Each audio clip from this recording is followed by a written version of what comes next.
You're watching Straight Black Love Talk with your host, DcRadical1, the home of intelligent, mature relationship conversations.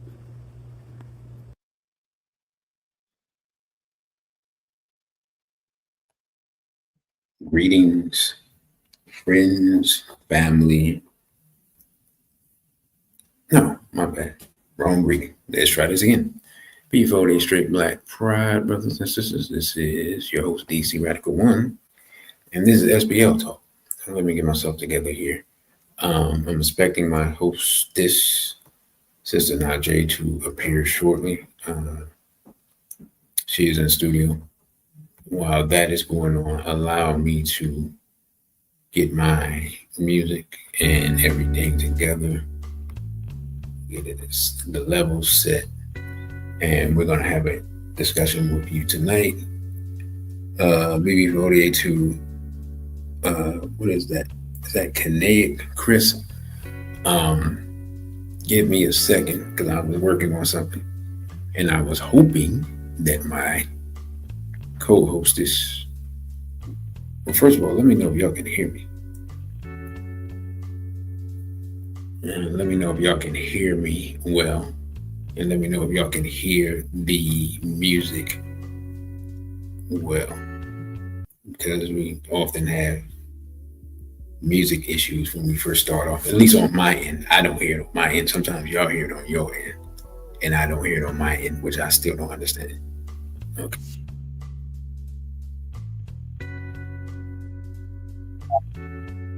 Tonight's discussion, man, is it's something that me and Sister Najai talked about. Then I decided to turn it into a show, even though she said that we were supposed to be talking about something else. Which, hey, it is what it is. You know what I'm saying? So, the discussion is inspired by this rash of interviews and things going on amongst the celebrities. BB48, sister, can you let me need you to do a favor in a minute. You hold down the show for a minute after I give the intro for like 3 minutes while I get this PowerPoint loaded up. That would be a great service.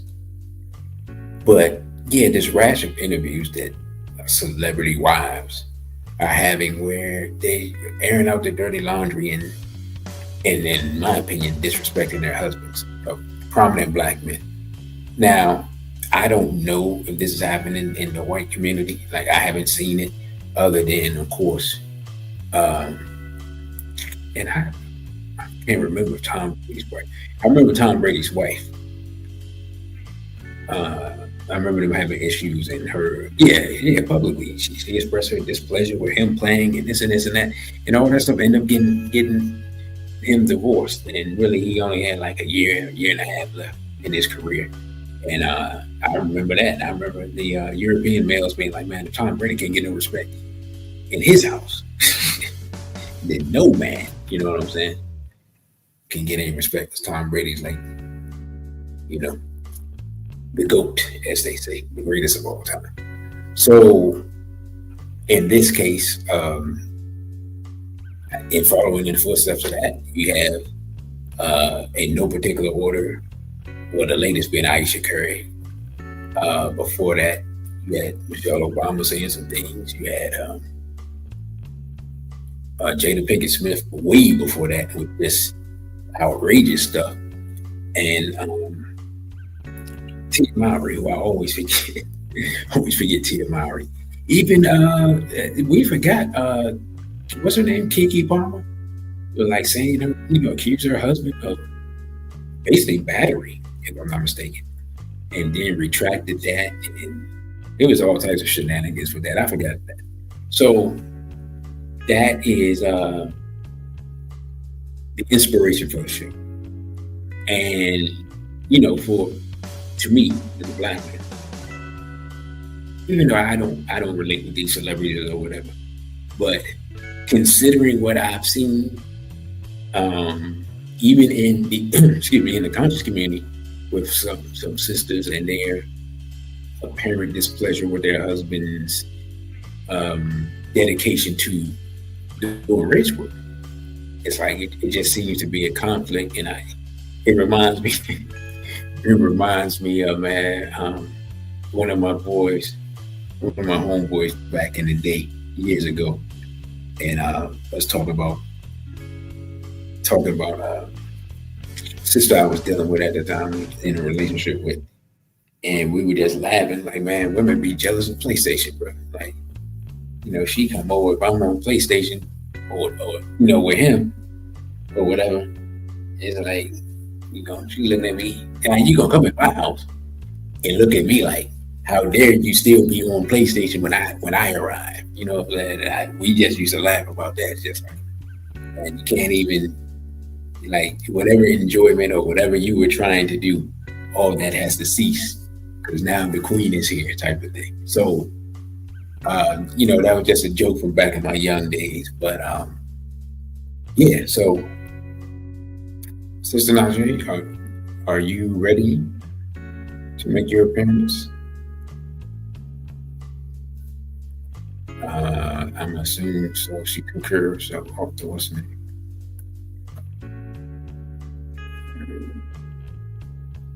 Well, you can't hear me. That's fine. Can you hear me? Oh. Yeah, I can hear you now. You weren't added to the stick.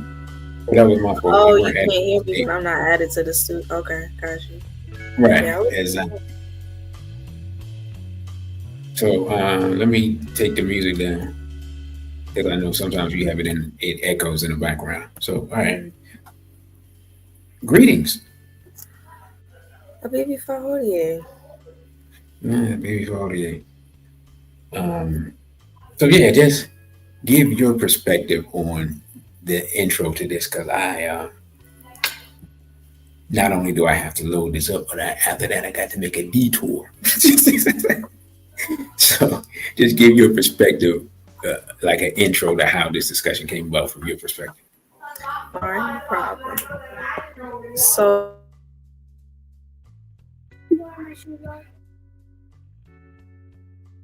So I have to start off, I guess, with just I don't know any of these stories in depth.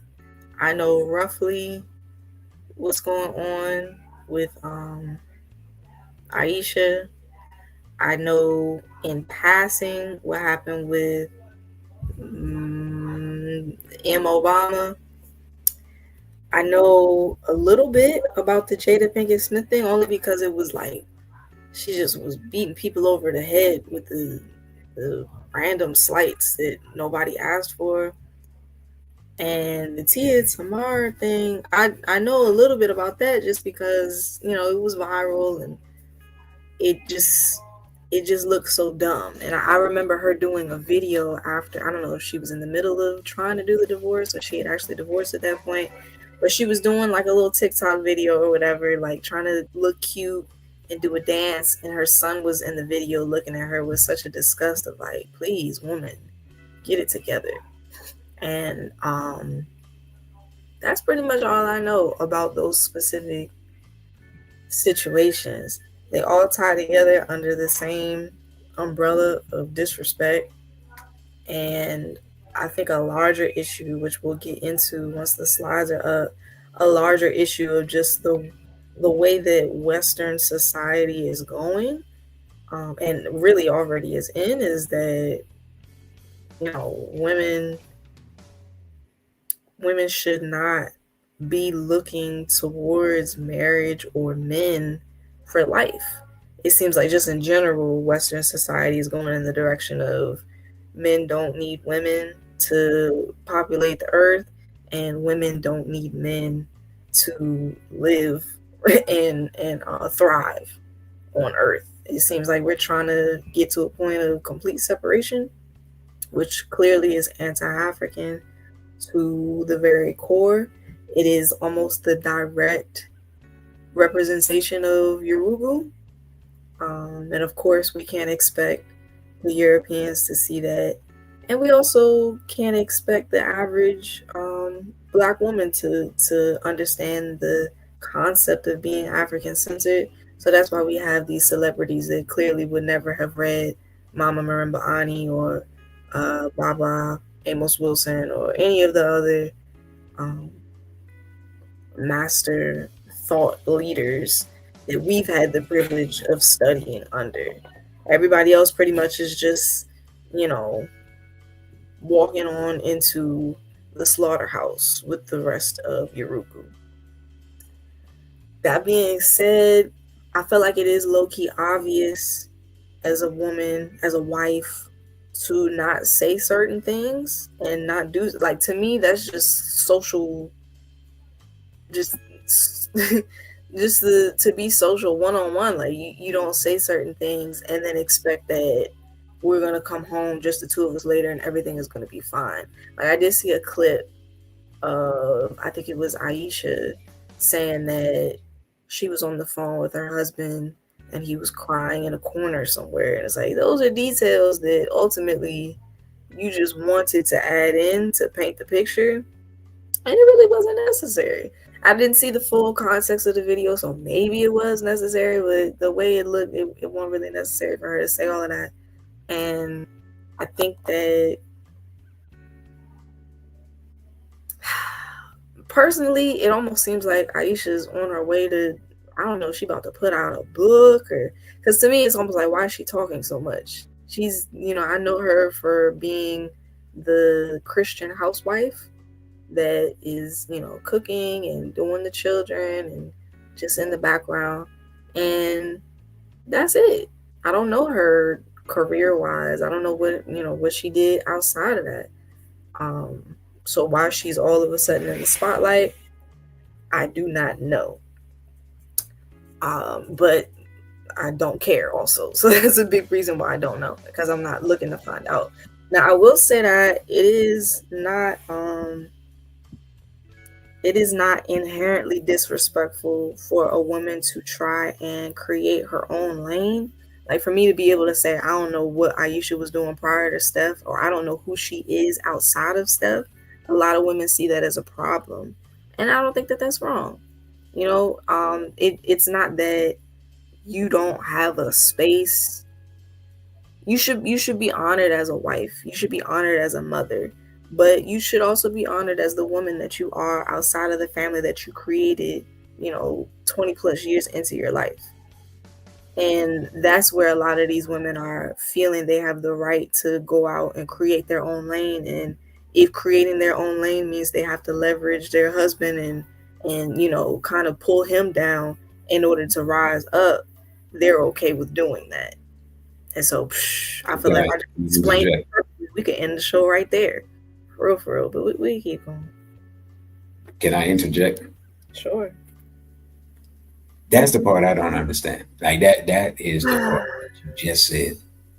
The feel the need, or the feeling that there's a need to tear down the husband in order to establish yourself. Like, I'm gonna just be completely honest. This is gonna sound disrespectful. I don't care who Ayesha Curry is. You know why? Because she's married and has 4 or 5 children. And Period. that makes you not Like, care about who she is because she's married and has children? yeah, like I'm not interested in her life, because I'm not even really interested in Steph Curry's life. I'm like, I don't even look at like basketball like that. So I don't have a vested interest in them, except that she has thrown their whole life out into the public, and it's like, well, what is happening right now? But other than that, I wouldn't. The the most interesting thing about Aisha Curry to me is that she looks like an ex girlfriend. Literally, that's it. Like same skin tone, like, you know what I'm saying? Like they could be related. Other than that, it's like, okay, that's Steph Curry's wife. Cool. Oh, they kind of look like, all right, interesting. All right, they had children. Okay, we're done. You know what I'm saying? So it's like, why? What is the what I don't understand about her? Because she stated publicly a desire to be desired by or have attention from men. Like for what? You know what I'm saying? That, like, she stated that publicly, and I'm just like, why?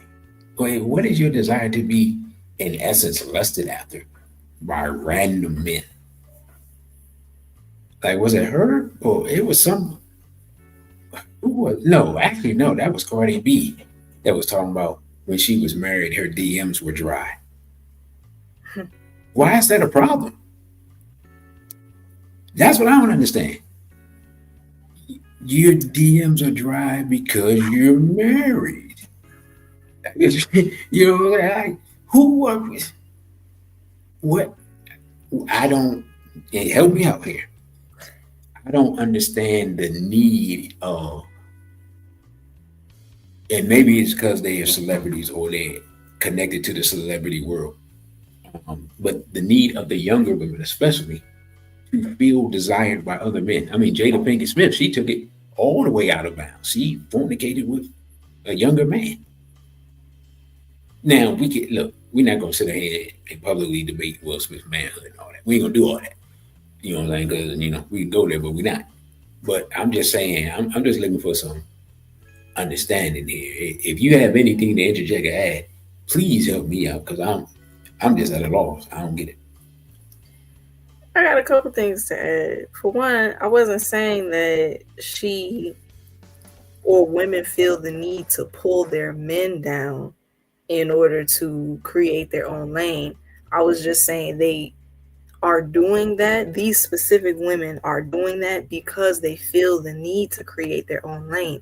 And there's nothing wrong with self actualizing and having your own lane aside from the success of your husband or everybody idolizing your family. You can be your own person and that's okay. And not only is that okay, that is ultimately what the goal is, right? It just so happens that they have bad character and they're doing it in this specific way. And for real, it's probably a hat problem because 9 times out of 10, they're trying to create one, they're trying to create division. So we already know that. On top of that, whoever is their what is it, the public, whoever is their like media management person that's trying to help them become more famous, right? They are going to directly use the relationship. So that was one. Two, you're right. A lot of these women just, they're not centered, and so the expectation of it is, we always had that split there where it's like, well, we talking about, are we having a centered discussion, or we having a what's really going on? And then you had said something. Hold up. You had said something about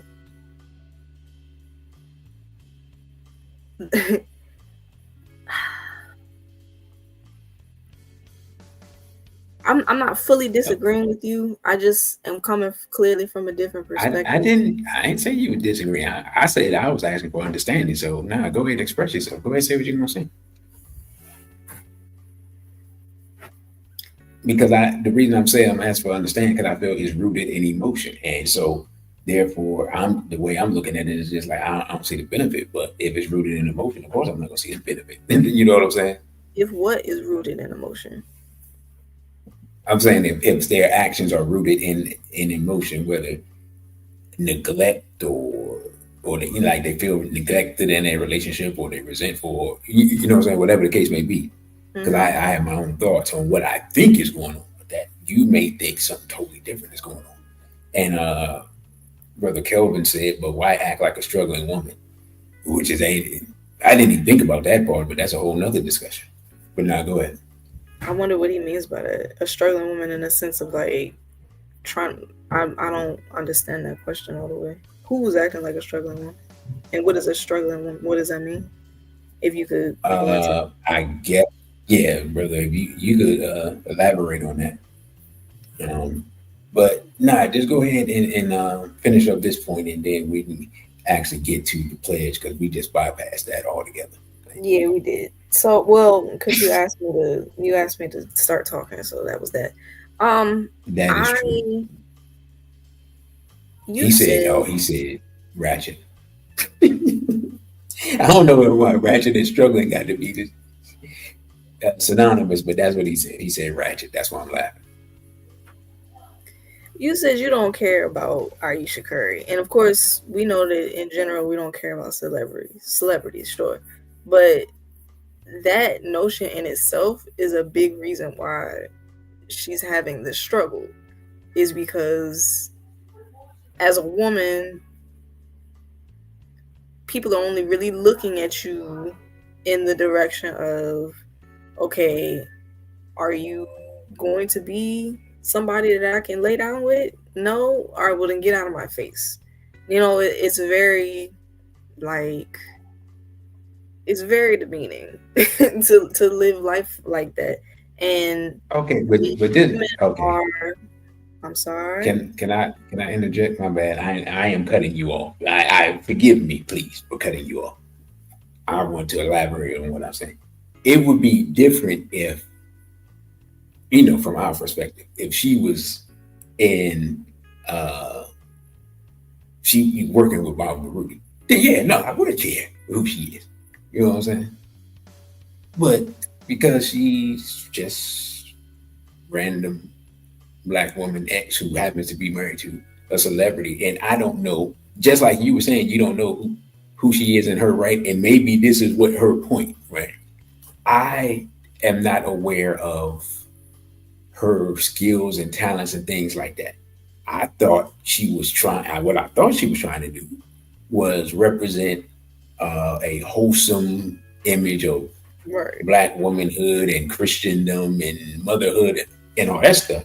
I And like so when I saw that, I looked at it. I was like, okay, that's cool. And then I stopped looking at it. And then now it's like the opposite thing is happening. And I'm like, oh, well, so much for that. You know what I'm saying? mm, So when I say I don't care, like if if what you represented is no longer what you care to represent, then I really don't care because that little bit of caring that I did, based on a little bit of knowledge that I have, was based on the identity that you put forth initially. You know what I'm saying? I Just feel like like you being cleaned it completely up a honest. little bit. I feel like you're Um, cleaning it up, but okay. oh, all right, well, okay. Proceed, my good sister. No, we going into we gotta do the oath at this point. We gotta Okay, and I'm gonna remain. just say this. I'm gonna say this to the audience. Y'all missed a good backstage discussion. Like y'all would have enjoyed it. It would, that's just but like that. But you want to do the oath, or you want me to do the oath? It's up to you. I can do it. I The straight appreciate it. black oath. I pledge allegiance to my straight black and proud ancestors and the culture and traditions which they founded. I vow to practice those traditions of straight black love, family building, and nation building to the best of my ability, using all of my life's energy, intelligence, and creativity. I also vow to do everything in my power to protect Black men, Black women, and especially Black children from sexual abuse, homosexuality, exploitation, and miseducation as long as I am mentally, physically, and spiritually able. Lastly, I vow to fight against any force, physical foe, ideology, or philosophy that threatens the straight, Black, and proud culture, regardless of origin. This I pledge in the name of my African ancestors and the divine creator. Ashe.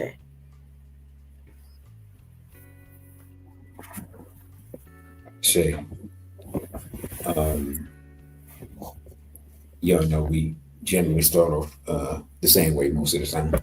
The cultural importance of marriage, which in traditional African American culture, marriage was an expected part of adulthood. In many African societies, you were not considered an adult if you were not married. The family was considered the foundational institution of the society. There was no debate about the equality of men and women, as each had their own jobs to do for the society. During enslavement, black men and black women would often escape and try to find their spouses and children, risking life and limb. Black people would buy their loved ones with money that they saved up working overtime to get the money to buy their spouse's freedom. And as I state every week, the reason I put this information up is because we have forgotten this these truths. This is what we happened. I mean, this is what really happened. This is how important family was. This is how important marriage was, and children, and relationship, and family, and how important it was for us to put together what had been torn apart by our enemies, right? So I think it is very important for us to remember that, especially in a discussion like this. You have anything to add, sister? Hapana. Okay. Um, I, by the way, did you introduce yourself before you started? Did I even give you a chance to do that or no? My name is Najai, Nefer Najai, on Instagram and Rumble and Twitch. NFR, not for real, Najai. And my website is Real KKKK, where we discuss the scientific solution to sovereignty. You can also buy my Yoruba Slayers merch off of the Real KKKK website, and my Cash App is Nefer Najai, spelled with two E's, and my full name with the A's in it. All right, thank you, sister. BB48, Real Crow, and Brother Kelvin says the only thing married people fighting is the Ten Commandments, which I don't understand what that means. Do you think all wives are faithful when their husbands travel? Oh, look, as somebody who, as somebody that has a lot of life experience, I know that all wives aren't faithful, period. I have said before, you know, because, my father was, let's just say, well liked by the female contingent of the black community in the metropolitan DC area. Um, One cannot be a player only dealing with single women. Okay. So the idea of all wives being faithful, that we have no illusions about that, just like we have no illusions of all husbands being faithful like that. We are all adults here, and we all have enough life experience to understand that, at least in Western society in general, the standard of behavior is far below the standard in African society. And in this day and time, people are doing their best to reach below the standard of Western behavior. Sister Najee, you have anything to add to that? I do. I think it's really timely. I started reading Thomas Sankar's speeches on Black women and the necessity to include women in the grander freedom struggle. And within the first speech, he mentions that the issues that women face lead to them using infidelity as really the only tool in their box to be able to regain a sense of power. Um, we'll be reading it again tomorrow if anybody's interested to join. I think that was a really interesting take to have, especially, at Yeah, that point in you time. want to give the time? You want to give the time that's going to be taking place? Tomorrow on Instagram at 7 p.m. Eastern. So you'll have to DM me in order to get the WhatsApp. Well, no, I'm sorry, not WhatsApp. The Instagram group. We'll be calling on.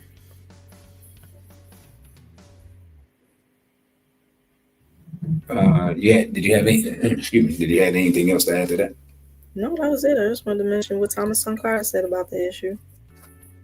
Okay. No, I mean that, like you said, that's an interesting take.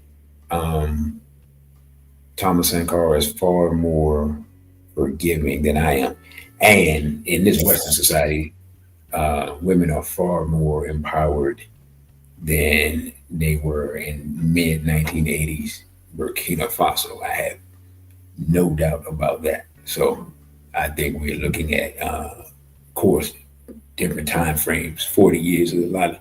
It's a long time, and of course, different just different cultural circumstances. But it is without a doubt an interesting take. So we move forward. It says historical attacks on the black family. The attack on the black family began in the Kaffa lines, where African men and women were separated.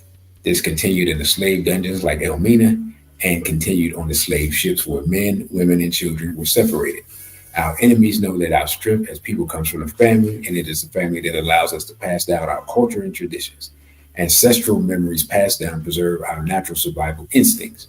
Without this, we are sitting ducks for our enemies. Let me just say this too, by the way.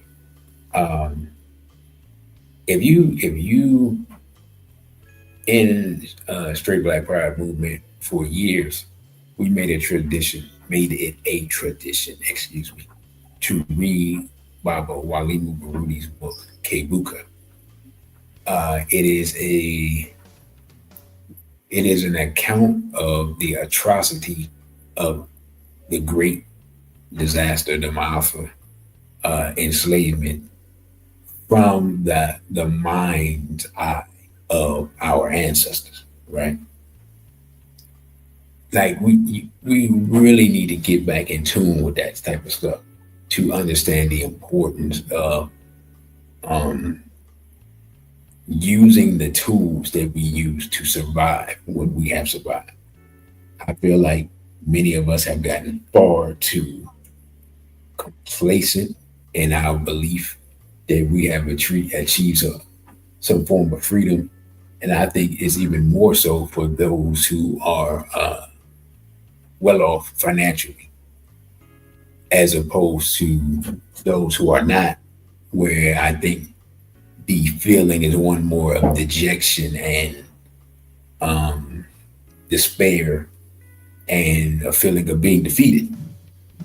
Both of these extremes, I think, are detrimental to us building anything and freeing ourselves in any way, shape, form, or fashion. Sister Naja, you have anything to add to that? Hapana, I agree with you.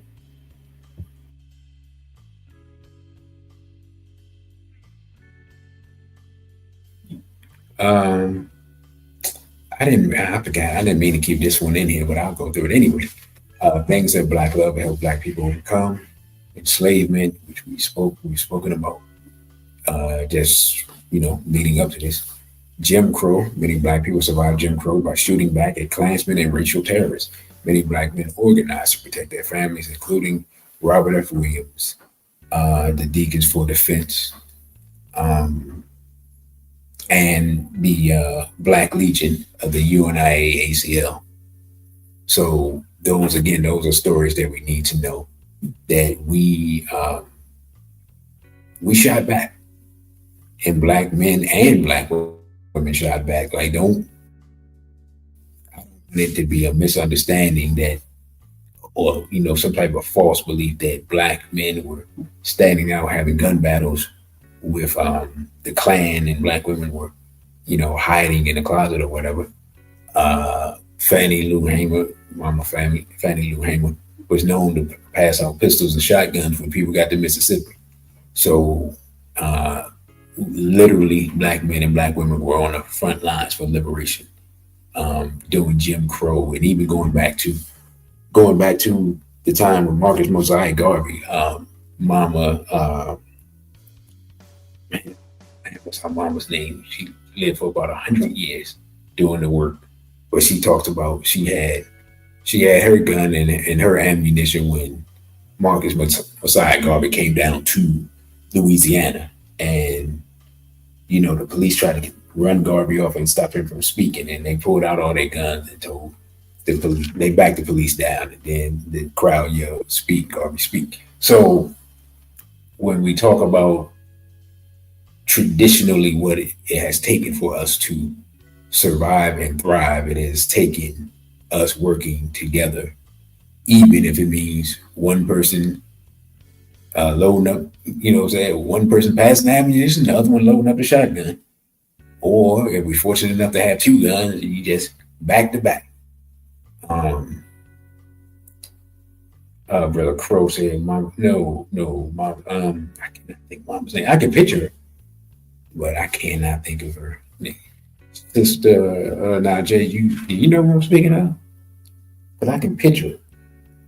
I've used her in lectures. That's the bad part. But I'm just having a brain cramp right now. You know who I'm speaking of? No, I don't know off the top of my head. She's the mama that was talking about reparations like back in the 50s. She was when she was You up in talking about Harlem at the time. Queen Mother? Queen Mother Moore. Yeah, Queen Mother Moore. Yep. Oh yeah. There. Oh okay. Yeah, yeah. Now go ahead. No, I thought that brother in the comments said it, but that actually says Monroe. I thought it was more. Right. Right. Yeah, Queen Mother Moore. She's out of New Orleans. Her and her sister were part of the movement.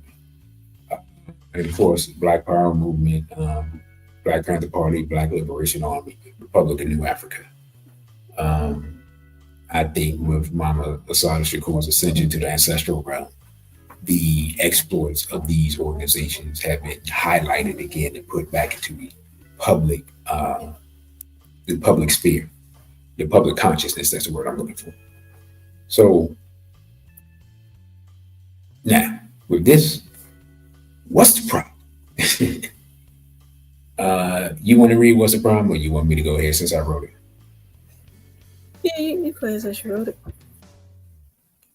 Okay, brother said he just misspelled. All right, thank you, brother. Said, in the last couple of years, we have seen several wives of prominent black and mixed males publicly disrespect them on podcasts and during interviews. These instances of disrespect were characterized as expressing "quote unquote" their truth. In reality, it was an expression of jealousy, contempt, and open disrespect of some of the most successful men who represent Black American men. Whether it is Steph Curry, Will Smith, or Barack Hussein Obama, each man has ascended to the heights of their profession and achieved a financial status virtually unmatched in Black America. And they still have wives who are unsatisfied and expressed it to the entire known universe. And realistically, for me, the expressing it to the entire known universe is the biggest issue. If you express it, like I saw a clip of Ayesha Curry and she was talking to, looked like she was talking to a European female, which even makes it worse. And she was saying that she had tried to express it to Steph, but he didn't understand, which I wasn't surprised. But to me, this is something. Yes, you want to express to your mate. You want to try to get him to understand, right? And they've been together long enough that he should at least have, I guess, some understanding. But I'm not gonna lie, most men in his position would be looking at it like I'm looking at it, like I, I don't get it. You know what I'm saying? But my thing is, where's your circle? Where's your I don't know if she has any physical sisters or what I'm saying, aunts, uncles, mothers, cousins. Like I don't know what her circle consists of. Like I thought Steph and what what is LeBron James' wife name? So is it Serena? I'm not sure. I don't want to get this sister's name wrong. But I thought they were cool. I thought their families were cool. But LeBron had made a public statement recently about women, and people were wondering, is he sending shots at Ayesha Curry? So Savannah, all right, thank you, brother. Savannah James. Um, so I that was my only issue is why air this out, and the thing is, like, she is continuously talking, and the more she talks, like, the more it gets to disrespecting him as opposed to just expressing herself. And I'm just like, what, like, whatever's going on, we don't need to know, because you're making it, to me, you're making it worse. Like the comment you just said, I hadn't heard that. Talking about he was crying in the corner. Like that, to me, that's an attempt to emasculate him. Right. Maybe he was. Like, I'm not saying he wasn't. Because if you love a woman and she almost cussed, she's defecating on your character, I don't care who you are. That ain't gonna make you feel good. Like if you love a woman, like I'm gonna just be honest. You know what I'm saying? I used to not say this. I used to not believe this. But through life experience, men love harder than women. It may take a long time to get there, but once you get there, we love way harder than y'all. Y'all just jump in first with both feet. So y'all jump ahead. But once we catch up, it's just like, man. You know what I'm saying? So like when y'all say certain stuff, it's devastating. You know what I'm saying? It's like what? Because usually we're so, and this is a flaw of men. Not usually, but a lot of times we're so out of tune with the root of the dissatisfaction that when it's expressed in a vitriolic way, it appears to come out of nowhere. Even though if we was paying attention, like the signs were there. So you have anything to add to this, sister? No, I mean, that's right on point. I think that as far as what you said about men loving more, debatable, but the last part, as far as men not realizing until it's well too late, that's, the most of the truth. Now, if it was really that the signs weren't there, that goes to show how much you say they claim to love, because some things is like, how do you not notice that I used to always hug you every morning, and now all of a sudden it's been 2 weeks, you ain't got no hug? There's no way that you didn't notice that. There's no way that you thought the last 2 weeks have not, like, it's just because we think in different ways.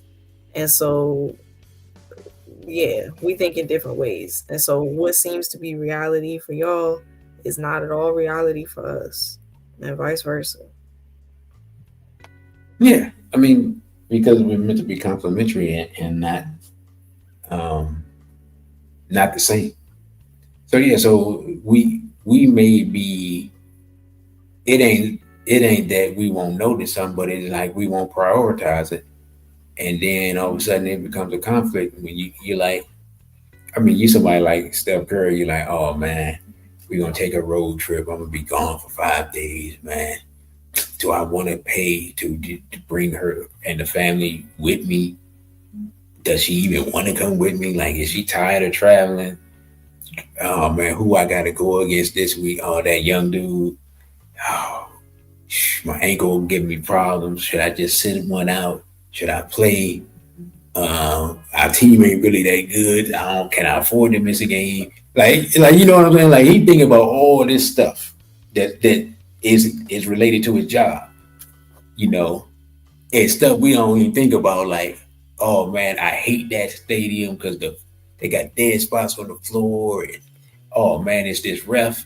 He sucks. He always calling fouls on me. Like he think about all this stuff that to her she don't care nothing about. You know what I'm saying? Like none of that is relevant. Like you've been playing ball for 20 years or 15 years or however long you been, and you've been able to overcome all this stuff. So who cares? I'm over here drowning in my feelings and feeling unwanted and unappreciated, and you over there in NBA world having whatever thoughts you having. So I can easily see how those two things can happen for a person or a man on that level and his wife. I can see how you can have uh, how a gulf can slowly build. Now that part isn't really surprising. It's the airing out everything. That's the part that's like, what are we doing here? But anyway, you have anything to add to that? Just No, we can move on.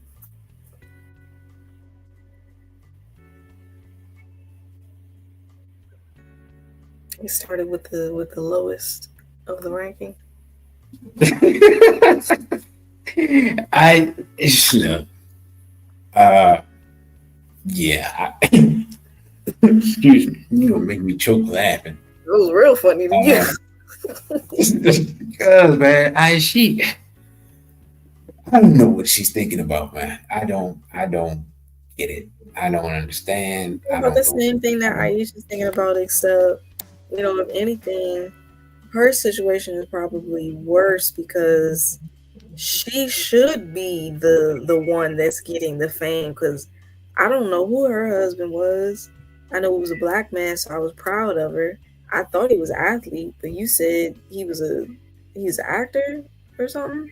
To me, she's the most famous of the bunch because I Yeah, see her. he's an actor, and she's by far more famous than he Right. is. At least, So yeah, in her in my opinion, right and in her her mind, career is more successful.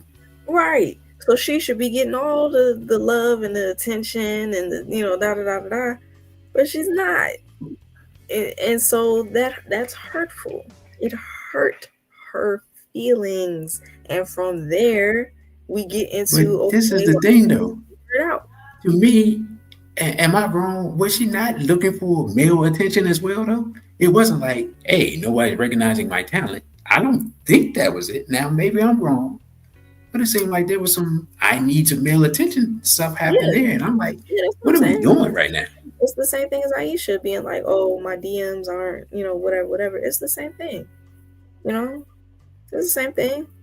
What I was saying is that if anything, it was worse for her because with Aisha, she has no, like we were just talking about, we don't know what her career is or whatever. And, they both the same level of mulatto attractiveness, I guess, but they weren't getting the attention that they asked for. Aisha's not a mulatto, though. Says who? Not her skin. Aisha's not a mulatto.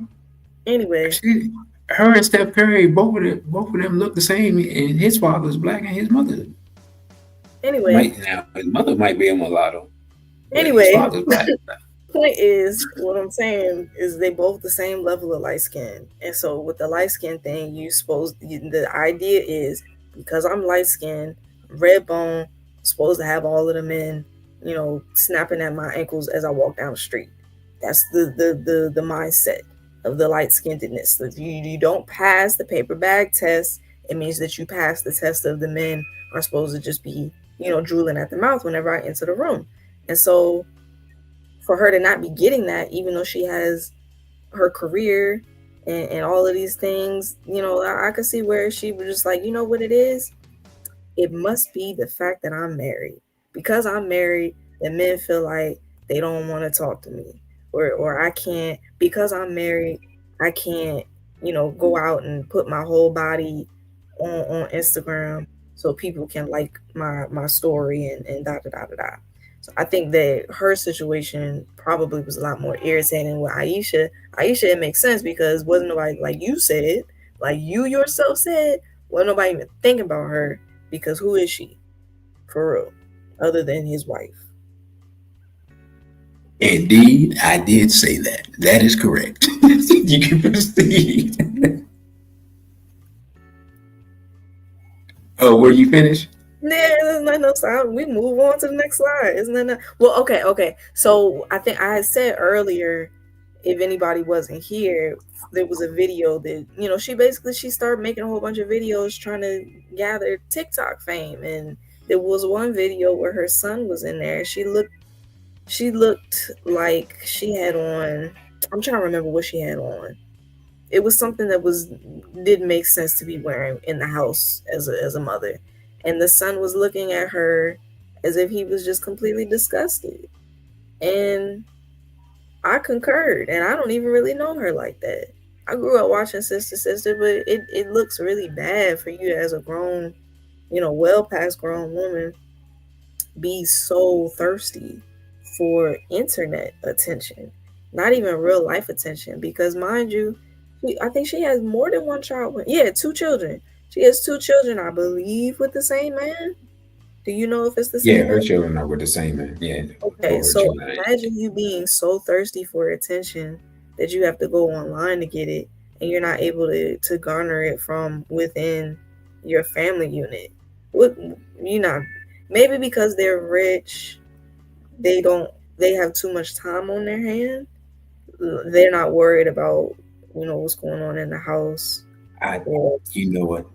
That point right there, and the fact that her relationship isn't like popping, I think contributed to that as well. yeah, because I'm like it's just why is it not a thing of babe, we got the money. Let's just go on vacation. Let's just go anywhere around the world real quick. Leave the kids, just me and you.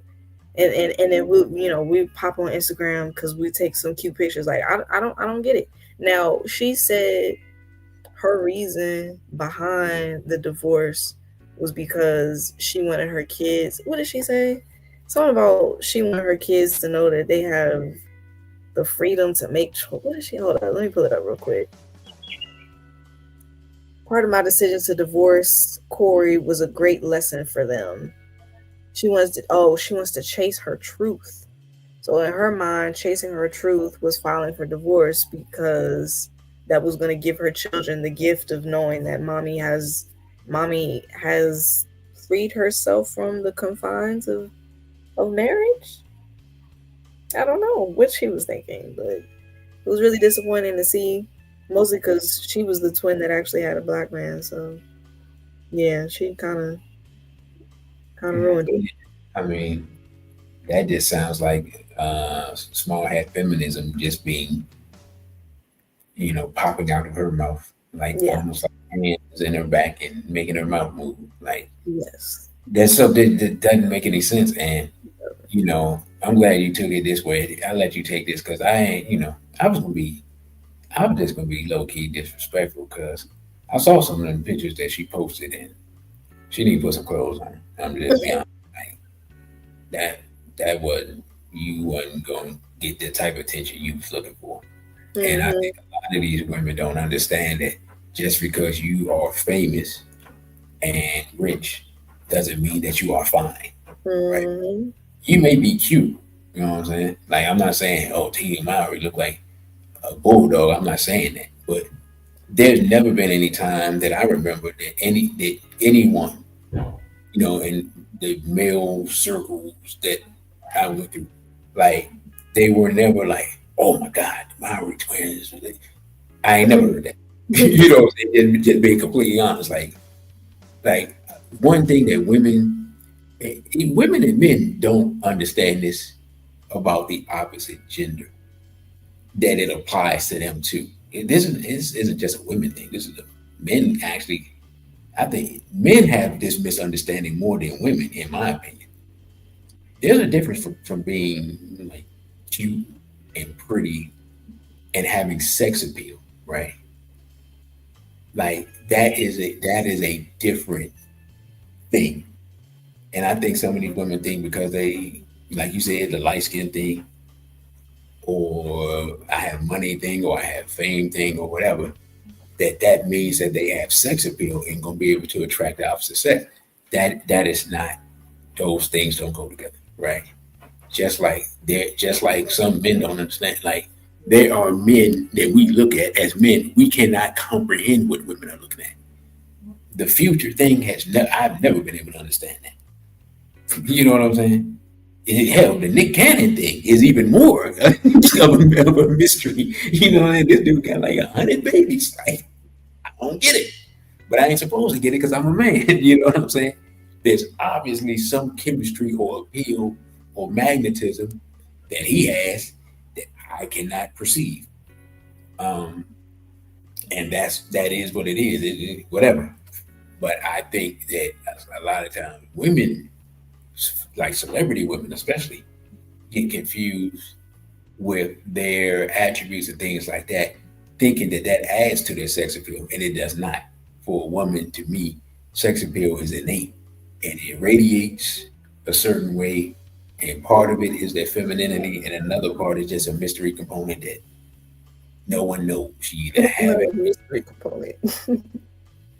I mean, it is because I've seen it in all types of women, shapes, sizes, um, and being completely honest, even amongst different tribes of women. Like every blue moon, there's some woman that's making everybody turn around, and we can't even nobody can even explain it. Like this sister came into a straight black pride event one time, and every man's head turned at the same time.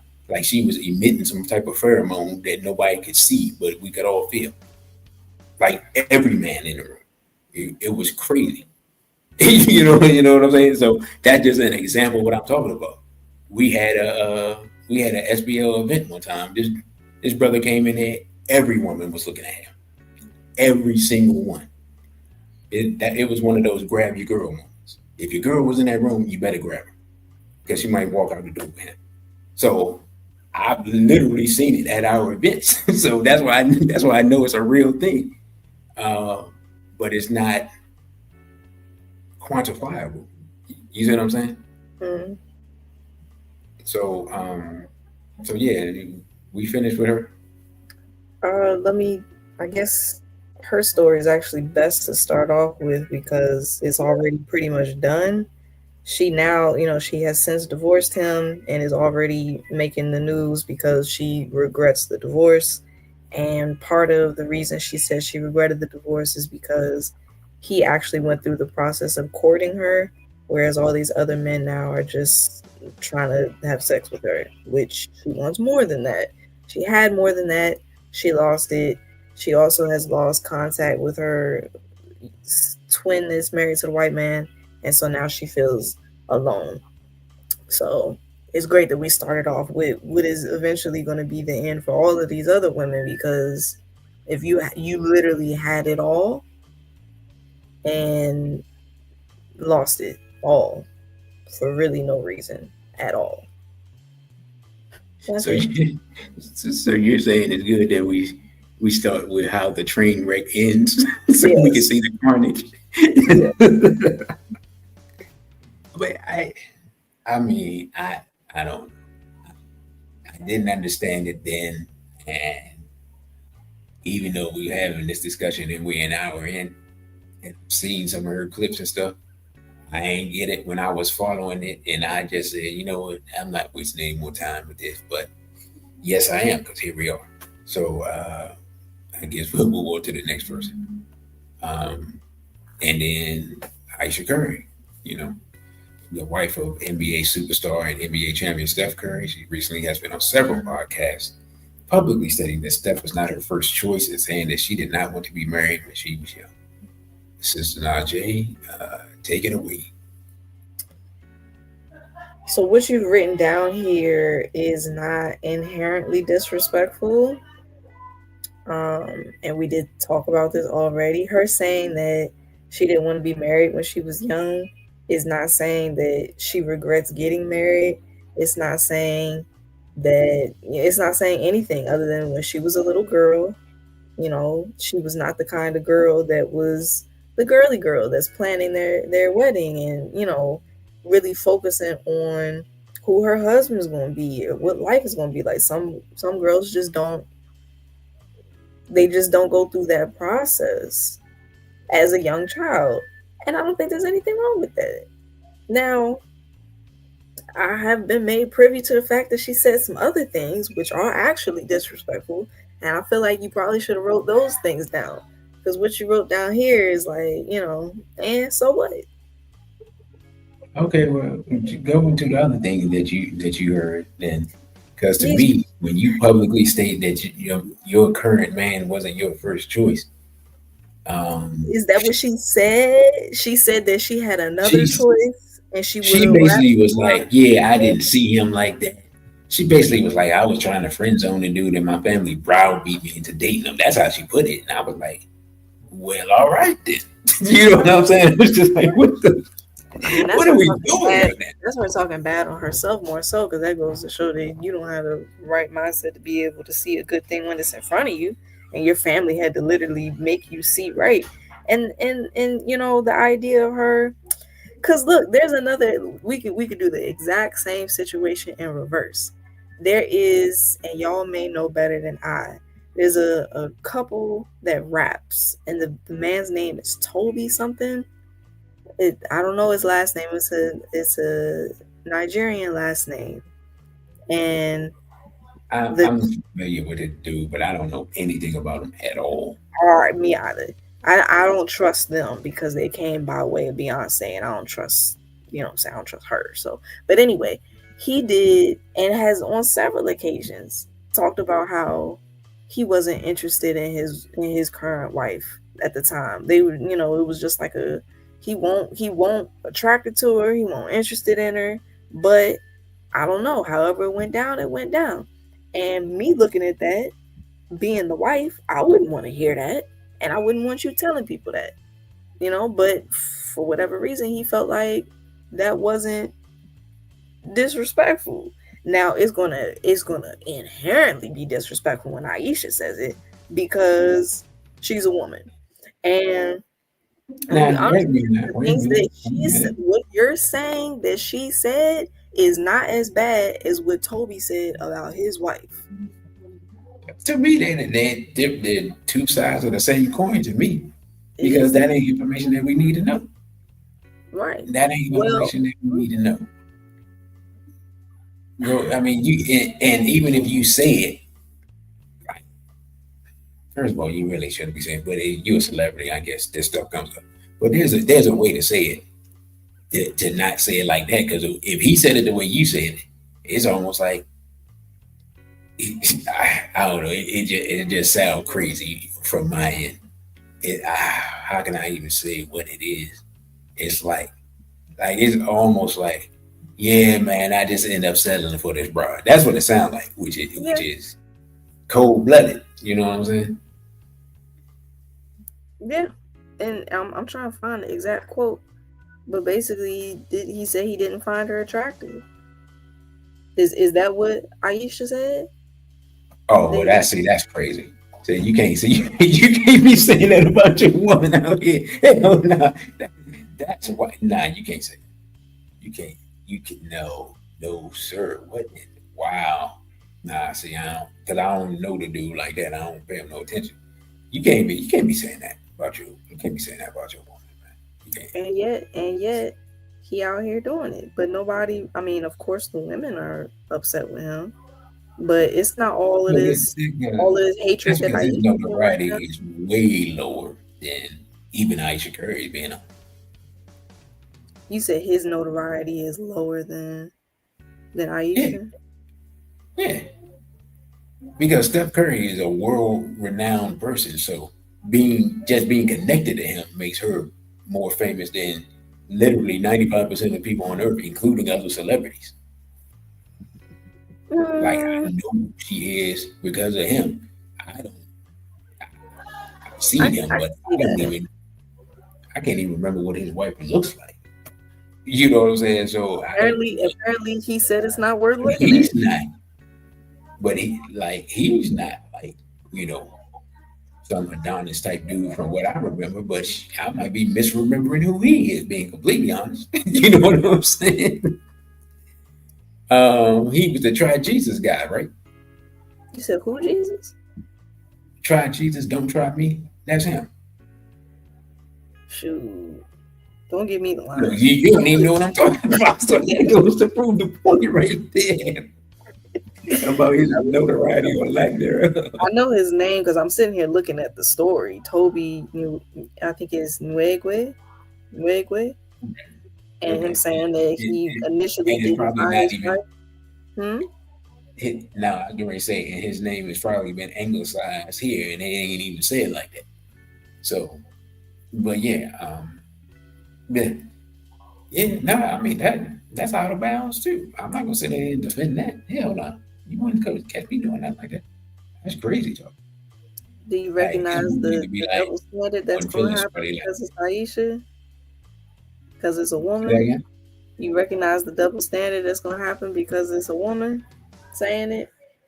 And the men are naturally going Um, to feel like it's more disrespectful because she said that about her husband, as opposed to when he says it, it's going to be, oh, he's just being well, real. I ain't gonna say no. I don't know no dudes that gonna say nothing like that because my generation, we just look at it different. You like, oh my God, bro, you might go get your divorce papers. You ain't gonna never be able to lay that down. You gonna hear that the rest of your life. What the hell was you smoking Mm, when you said that? Like you know what I'm saying? Our generation we look at that different. Like it's just certain things you don't say. You don't even say that in your house. You know what I'm saying? Because the woman she ain't gonna never let it. She gonna throw that back in your face the rest of your life. Like it yeah, can be 50 years from now. yeah. And y'all have an argument about something else, and she be like, "Well, you don't even find me attractive anyway." Like, here we go with this shit. Excuse my language. I was just saying. So, oh man, no way, no, you do not, man. Please, that's crazy. So yeah, no. I did want to bring up what Brother Crow said because I did forget, but because we could have talked about that, but I forgot. Hey, family, this is the 30th anniversary of the Million Man March and the Black Man, Black woman relationships as a whole. It's not getting better. Oh no, it's way worse than it was then. Not getting better is an understatement. It's 100% worse. So, and I was here in this city downtown at the monument in front at the front of the stage at maybe 6 a.m. I don't know. It was dark, but it was crazy. Like you hear, like Sister Najai, you in the region. So how the weather is here, it was not. It was a perfect day. It was a beautiful day. It's right, 75 degrees, no breeze, uh, no. In fact, it was a mild night. So you're probably in the 60s at night, 70s during the day, maybe up to the low 80s. Um, Perfect weather, clear skies. I mean, it was a magical day, man. So shout out to everybody that attended the Million Man March, and shout out to those who held on to the principles of the Million Man March and implemented them in their lives before they straight Black Friday, brother Elijah. So, are we done with it, Ayesha Curry? Yes, so far done. And Big Mike, Michelle Obama. Michelle, what, Robinson Obama? Michelle Obama was the first black first lady in American history. She was also a Harvard educated attorney. She put her career on the back burner to support the political career of her husband, Barack Hussein Obama. Um, yeah, sister, the first thing, the most, no, the thing that stuck out to me the most was her saying that she was glad that she didn't have any children with Barack, which, of course, every man, and look, we're not going to get into Barack's alleged sexuality or anything like that. We're going to act, Alleged. we're going to act as if this is a heterosexual couple because that's what they're presenting to the public. So Huh? that's what we're going to do. Thank you, sister. Thank you, I appreciate you. um, yeah, yeah, like that was just a kick in the gonads. I was like, what you got to say? You know what I'm saying? You know what I mean? I almost felt some compassion for Barack, which is crazy because if you know me, you know I don't like that dude at all. Um, but yeah, she's on to kick her husband while he's down to her as well.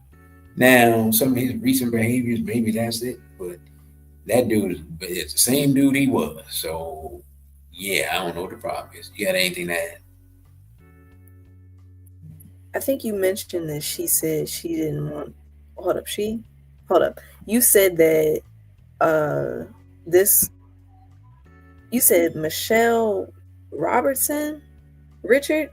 Either way, you said that she said she didn't want to have children, but it was actually she said she was glad she didn't have a son by him. I don't know how she would have a Yeah, son. yeah, that's what I said. She's glad she didn't have a son by him. A Right. son, That's what I said. right, right, which is implying more so that whole thing of putting down the boys to lift up the girls and just creating an imbalance. Because why would you? First of all, we gonna like you said, we're gonna act like they're a couple, which is a man and a woman, and we're gonna act like the two girls are their children. So if that's the case, right, that means you took a 50-50 chance on having a boy and a girl twice. Two times you said, you know what, no matter what, I want to have a child with you. And it just so happened that you had two girls. But that means that you were going to be unhappy if you had a boy? Like that whole to me, I don't get it. I don't understand that logic, and I really despise the fact that women just feed into, even like for the baby boys too. I can understand to a degree you being upset with grown men, but even the boys, like the babies, that I just I don't know. I either come from a whole different world. It feels like because that it makes you seem like such a bad person to not like babies, right? Like you don't like baby boys. Why? I don't understand that. Or and then it's I guess they're upstairs like trying to say that, oh, if it had been a boy, then it would have been more difficult. It's like that means that you don't even love the man that you're having this child with, because wouldn't you want to see him with a little version of himself? Wouldn't you want to watch that relationship, Yeah, manifest through all you, of you hit say my, again? my bad, sister. My bad. No, you hit the nail on the head. You went exactly to where I was going. Now go ahead. You on it right there. Go ahead. Yeah, it's just I don't understand. Like I understand to this point, a lot of people are just doing the do just because it feels good. But for the people that are actually family planning, how do you how do you just cut out a whole half of the possibility that like you're either gonna have a boy or you're gonna have a girl, and you should be happy with both as long as it's a healthy child. Shoot, even if it's an unhealthy child, even they're a little bit sickly, had too many Mountain Dews during pregnancy. Now they got a heart problem, whatever, whatever. You should still love the child because it was a gift from God to me, in my perspective. So like the whole thing of, oh, I'm so glad it wasn't a boy, or oh goodness, I'm so glad it wasn't a girl. You know what, now that I said that, I think what they're trying to do is the opposite, because for a long time people would say like, oh, you're not actually continuing on the family line unless you have a boy, or oh man, you're not, God doesn't isn't blessing you with a boy. And so I think what they're trying to do is just like the opposite, but it still makes you look bad. It's like one of the things where I think it was him right there on the screen that was like, when they go low, you go high, or whatever it is that it said. Like there's a level of I don't know. It just bothers me. That particularly really bothers me.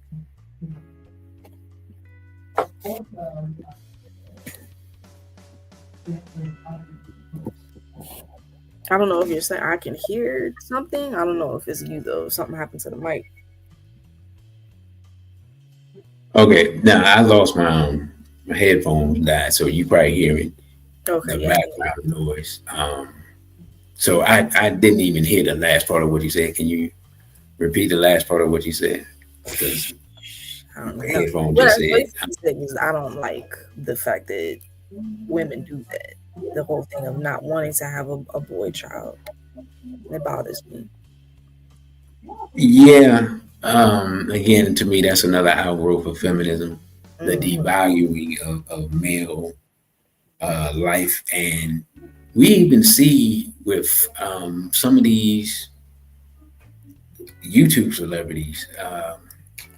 I cannot I cannot think of the woman's name, but yeah, there were discussions on YouTube and on Twitter about if they find out they're having a child, delete a male child, excuse me, a boy. These are black women, by the way, saying that they would delete the child, and Wow. I don't, maybe you haven't seen this stuff, but I've seen it recently because some of the podcasts and stuff that I tap into just to see what they're talking about and then dip out. And excuse me, when I saw this, I was shocked and saddened. I wasn't even offended so much as I was saddened because that shows the level of indoctrination that you would, because the interesting thing about, for years black people have had this connection with the Bible of seeing ourselves in the role of the Hebrews, just based upon the story of enslavement and stuff like that, and slaughtering the male child as children, excuse me, is part of that story. Right. And like one generation away from people, everybody being a Bible thumper in essence. Now the women are volunteering that, you know what I'm saying, in the womb. And it's I mean Mm. the propaganda indoctrination is full bore. Right. So yeah, you have anything to add to that, sis? It's really disheartening, and I I'm not going to be upset when, you know, however this story ends, because everybody at this point deserves it. You cannot, you can't do that. And it reminds me of the story that you told me about how the women were acting, or the terrible things that they were saying about Trayvon Martin after he was killed. And it creates like this self-propelling prophecy where you mistreating boys turns into men that are going to mistreat you. And now, because you've been mistreated by a man, you're going to mistreat the boys around you, and they turn into men that are going to mistreat the entire village. And that's pretty much the snowball effect that we're dealing with right now. Right. It creates a cycle of black disrespect that leads to us circling down the drain of civilization into self annihilation, in essence. Circling down the drain. That is exactly what's going on. And we ain't even talking about the by use of the kitchen sink, but by use of the commode, we're circling down that drain. So, Hmm. do we have anything else to add to this system? I'm tired of looking at it. We can move on to the next. Oh boy! So I think this is the last one. Jada Pinkett Smith is the wife of actor Will Smith. Jada Pinkett is a fairly successful actress in her own right. A few years ago, she revealed that she had not been faithful in their marriage. This revelation, and I think more because of who it was, had obviously, I'm supposed to say obviously affected Will Smith psychologically. I think because it was with like her, what was it, her son's best friend or her daughter's friend or something, some young dude that they had in their house, and yeah, that seemed to be more of an issue than anything else. Was her cavorting around with a male that was the age of their children. And then, of course, there's the running joke of her never getting over Tupac, even though Mm-hmm. they were, from my understanding, they were more like brother and sister, at least according to Tupac, than they were. Then there was a romantic interest. Now, maybe because I know this happens sometimes. You may like a sister, but you may be in a space where you know you on some player time, let's say, and that person is special to you, so you don't want to get her mixed up in that. Like you're not trying to hurt her like that, so you just put her to the side and be like, "Nah, you go over there. I mean, you sit over here. This ain't, like type of time I'm on right now. This not for you." And maybe if I get myself together, I will choose you, which he didn't. He chose Kida. So, so yeah. You have anything to add, sister? I think what you just described was terrible. I think the way that y'all do stuff is terrible. Cause how you gonna say, "Let me put her to the side"? You don't see how awful that sounds and is. This is Tupac and Marlon Shakur. Right? This ain't decent You radical. you definitely made it seem like that's just a common understanding. And when it's player time, you gotta put the good girls to the side because you don't want to hurt their feelings. That's basically what you just described, and it reminds me a lot of the real reels when we watch Love and Basketball, because that kind of sounds like the plot for real of Love and Basketball. Hey, Quincy was a fool. He had what he needed right there. You're not gonna get me to defend Quincy in Love and Basketball. He had what he needed right there. Now, of course, my view of Sanaa Lathan probably clouds my judgment, but as far as I'm concerned, Sanaa Lathan is coming and sneaking into my room. I'm good. Like I'm satisfied. You know what I'm saying? That's like saying, hey man, we going to this magnificent vegan restaurant and the meal is free, it's on me, and I have a fantastic meal, and then somebody brings out a big bean pie and I have that. I ain't looking for no other food. I'm good. I'm satiated. You know what I'm saying? So, nah, I'm not going to. You ain't gonna give me the cosign. I mean, to defend Quincy loving basketball. But to your greater point, I'm not saying. I'm not saying because obviously she's scarred for life, since, especially since, of course, he's taken off the planet.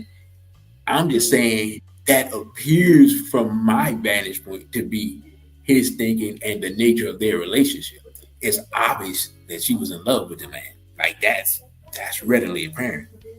But it's obvious that that level of um or that type of love was not reciprocated. I think that's obvious. And the only way for her to still have the type of emotion she had is for him to have told her something like that. That's the only thing I see. Now, am I advocating that? Nah, I ain't advocating that. But do I at least give him the respect of not going and getting her knocked up and then still running around to singing "I Get Around" and acting "I Get Around"? That's you know what I'm saying. I got to respect the game. If you put it on Front Street and you told her what it was, I respect the game. I respect the game of a man who tells it like it is and does what he say he's gonna do. That part I respect. Okay, it is what it is. Sue me. But anyway, go ahead, sister. What's your response? My perspective is like how Brother Crow said in the comments. I believe Jada Smith is married to a gump slash homophile slash coward. They have a weird relationship going on. Oh Um, yeah, I mean, I'm not disputing any of that part. But now, go ahead.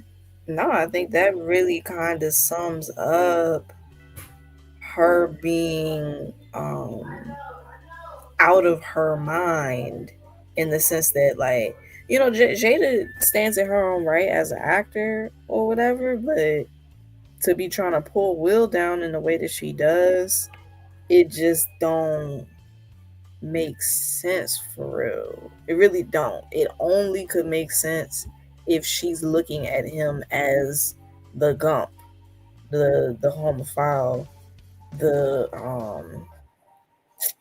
the weakling. Ultimately, when I Yeah, I think about mean, Will Smith, I I think think about hmm, no. I was just getting ready to say I think we can. I, and I think what makes it worse is he's contrasting his manhood to Tupac, who, right, which was it makes it even worse. regardless of what you think about him, this is a dude who shot police. And you know what I'm saying? Like, and I'm gonna use an example. I believe it was can't remember. It was one of those producers. It was either Dame Dash or the other one that passed away. Like they were, somebody had said, yeah, and then when so and so came out, he was like Tupac, and he was like, no, hold up, nah, ain't wasn't nobody like Tupac. And when nobody else like Tupac, when no other rapper out here that was gonna shoot police. And when he said that, I was like, well, yeah, you can't argue with that part. Like everybody's a tough guy. Who shot cops for real? Like you know what I'm saying? Like that Black Panther trading kicked in, and he did what he had to do, and then walked away from an indictment. Like he didn't even serve no time for that. You know what I'm saying? Who who does that? So yeah, if you Will Smith, you're not gonna live up to that legend because he was gunned down in his prime, and so the memories of all the stuff that he did and all the stories and all that stuff. Nah, you ain't. I don't care what you accomplish in this life. You're not gonna live up to that because she was already in love with the man. And in the mind of the public, and in her mind, he's a legend that you know what I'm saying. He can't do no wrong because he ain't here to do no wrong. You got anything to add to that, sister? Yeah, I was just gonna say, when I think of Will Smith, I think about one, that scene of him in Wild Wild West in bed with the man, and then I also think about him touching on Jaden Wait a all minute, hold up. throughout. He was in bed with a man in Wild Wild West. I believe so. I think that was the movie. You never seen Nah, the he was clip in from bed me? with a man. No, he was in bed with a man where he was playing some guy that had pretended to be Sidney Poitier's son. That was his first Hollywood role, and then that he blew up after that. Greetings to Sister Shaniqua, who basically missed. Yeah, you missed a lot. You missed about almost an hour and a half of the show, but we're glad to see you here, sister. Glad you could join us. Absolutely.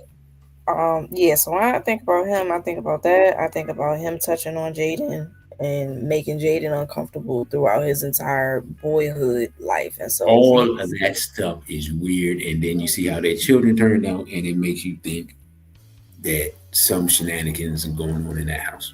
and so it's very clear, it's very apparent that Will would be the absolute opposite of everything that Tupac stands for.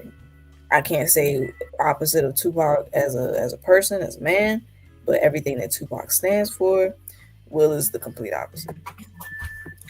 Which is again this, which to me points again to mate selection, which I always talk about, because there was nothing in Will's, like, okay, what he has become, that was not readily apparent. 6 degrees of separation, thank you, brother. But even in his public persona at that time, he was diametrically opposed to the persona of Tupac. Like, and we even see that with Pepper, yeah, for Pepper, with what she was saying, like she wishes she had got with Will Smith because she got with Tretch. Well, Tretch's ace was Tupac.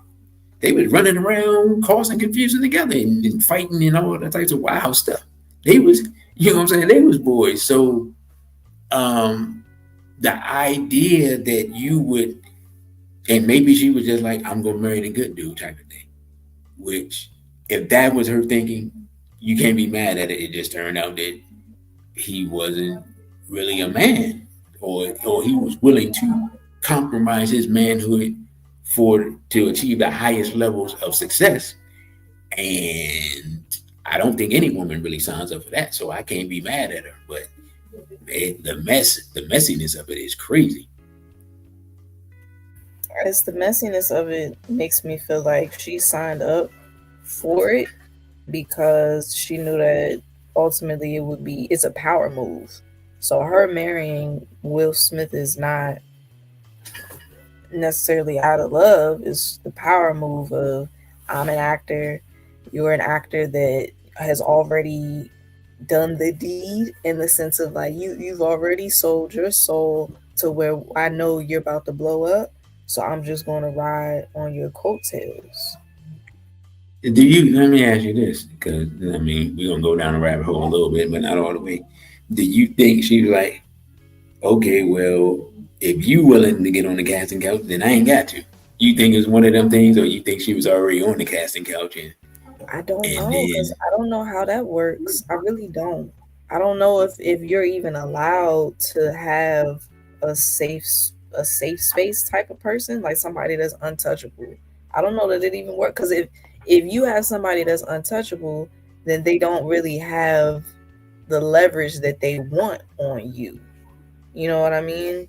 Like they need everybody to be fully involved so that they can feel safe to move the way that they want to move. yeah, I just, that thought just came to me because when you were saying what you were saying, I mean, he already went through the humiliation ritual of that film and that scene, but it's kind of obvious too that that wasn't acting, or at least that wasn't, there's something too prior to the acting. Like, you understand what I'm trying to say. So I was just wondering, did you think that she was like, well, he already made the sacrifice, I ain't got to do it. All right, cool. You know what I'm saying? She I had was to just make wondering some that. kind of But I think, sacrifice where she was. She had to do something. It may not have been such the great, you know, deed that he did, but there was something that she had to have done. well, now that I think about it, when, was she in the industry before him? She was in that. She She was in was Hollywood certainly before on him. her way because her and Tupac's whole thing in Baltimore was the fact that they, wanted to go to Hollywood type level. So yeah, she probably was. Just not as big Okay. as him. Yeah, I can't really remember, but nonetheless, like that whole thing was just crazy. So I think what I'm gonna do, I'm gonna run the Lost Tapes advertisement once again, and then I'll come back and we'll deal with the the couple of slides that you had, and we'll be ready to close out. So, you have anything you want to say? You want to reintroduce yourself and your contact information before we do that? Everything is right here on the screen for those that want or need to know. But I will say everybody that's here right now should be here after the Lost Tapes advertisement. We're not going to have the numbers drop down just because we're doing the Lost Tapes. I feel like the energy the IO brings, it gets real strong and people start to log out because they're like, oh, hold on, wait a minute. Everybody will see you when we get back. Okay, well, thank you for that, sister, because I hadn't really noticed, and it didn't occur to me. We was running people away with the Lost Tapes, running people away from SBL. Yeah, maybe that's something I got to think about. But yeah, we will be back, so please stay with us. And if you ain't tuned in now, tune in now. All right. Thank you.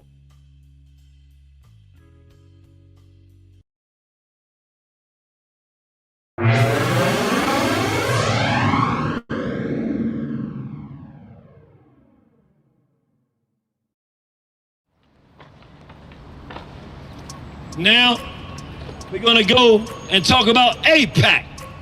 What is AIPAC? The American Israel Public Affairs Committee. AIPAC. What does AIPAC do? AIPAC is the gangster with a whole lot of money that says, I'm going to buy you and pay you money, and you're going to make decisions that I want you to make. You're gonna do as I tell you, because I got my hands in your pockets.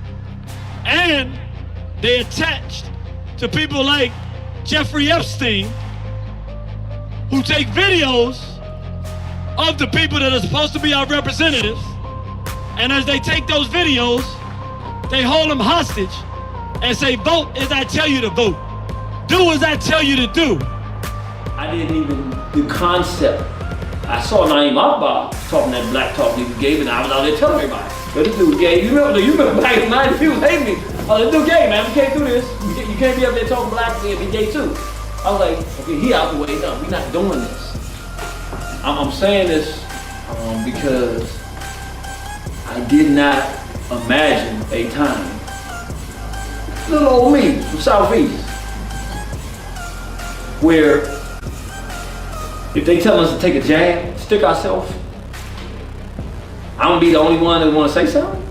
Maybe the brother out in Whitaker, brother Darren, we got a few brothers, but I'm talking about like, I'm thinking whatever they tell us to do, we got black people who studied under these people, we gonna say no.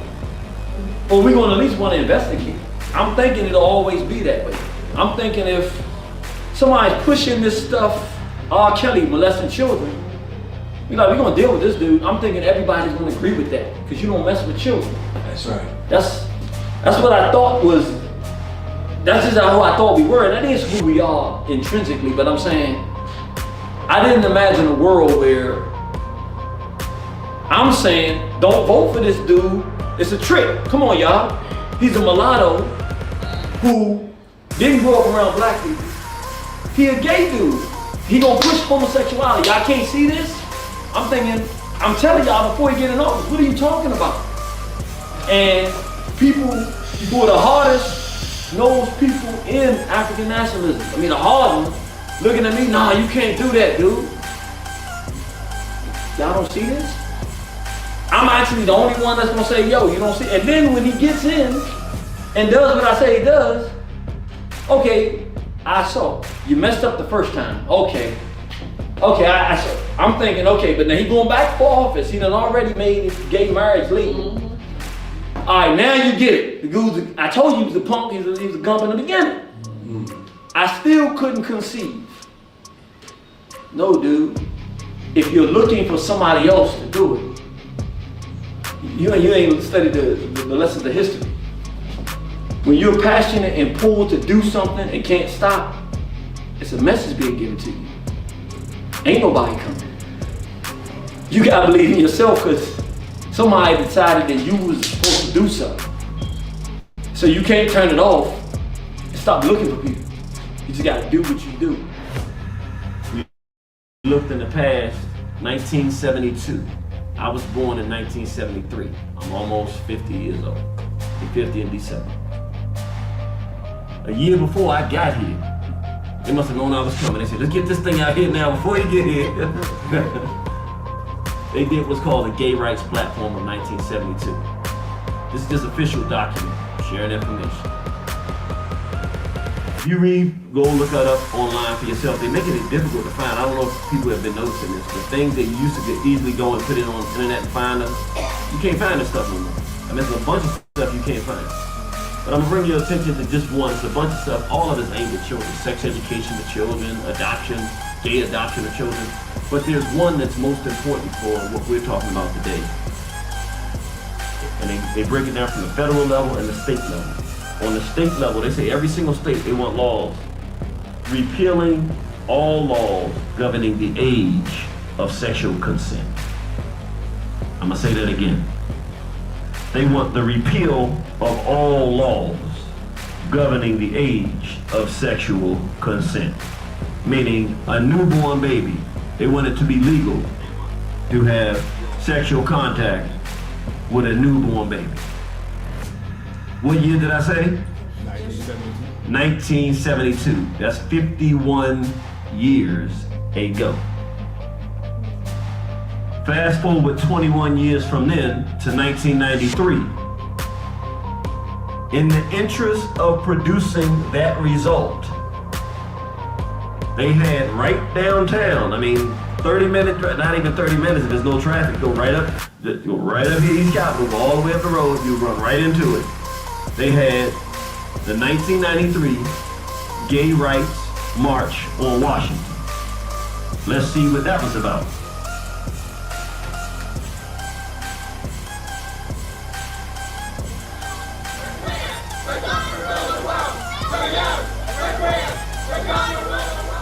Check one.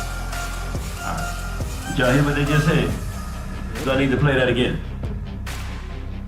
He said, don't play it again. He said, no, thank you. All right, I want to do this again.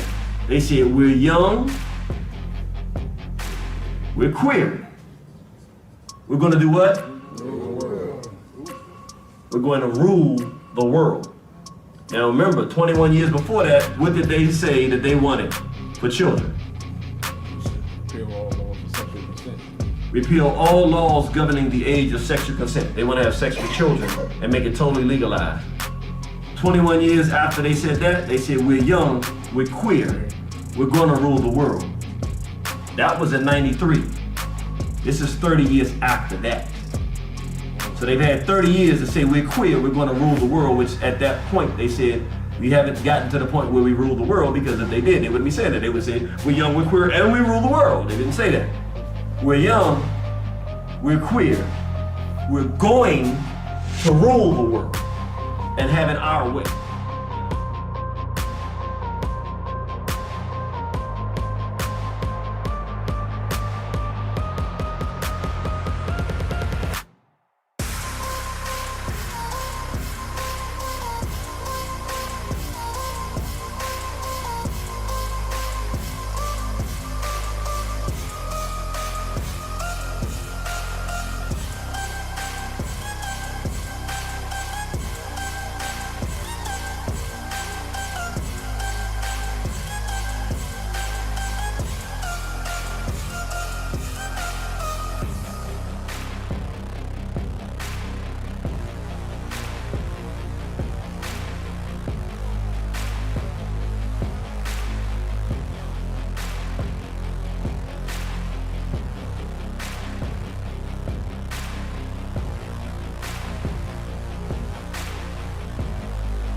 All right, brothers and sisters, we are back, and I think Sister Najai is still with us. Sister Najai, you still here with us?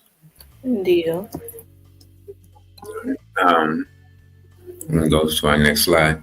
And again, first of all, I have not reintroduced myself, as Jay-Z would say. This is SBL Talk. I'm your host, DcRadical1, along with your hostess, Sister Najai. You can follow me on my other social media, Instagram at dc.radical1, on Twitter at dcradical_one, on OTWTube at dcradical1. If you find value in this discussion, you can donate via Cash App at $dcradical1, and you can email us at dc.radical_one at protonmail.com. And Sister Najai, you can let them know where they can find you, even though it is on the screen. It is on the screen. My name is Nefer Najai, Nafrel Najai, on Instagram and Rumble and Twitch. You can support me on Cash App or my website, realkkkkk.com, where we discuss the scientific solution to sovereignty. And she has merch, so she's ahead of the game there. All right, so now we get the question: why are these women doing this? And this is, in my humble opinion, I can't read minds. All of the women in these examples have had their careers on the back burner in order to allow their husbands to achieve their immense success. Michelle Obama is a Harvard-educated attorney. Jada Pinkett was a notable actress before marrying Will Smith. As for Ayesha Curry, she did not have a career before marriage, and she seems to be mourning the missed opportunity to have a career because of her young. I think she was very young when they got married. These women seem to be jealous of the success of their husbands. I simply can't understand why that would be the case, but that's what appears to be happening from my perspective. Modern feminism has caused women to try to compete with men in virtually every arena of people activity, which causes friction between the genders. Sister Najai, you have any thoughts on this slide that I put together myself? So I take full responsibility for what's in the slide. I agree with the notions presented in the slide.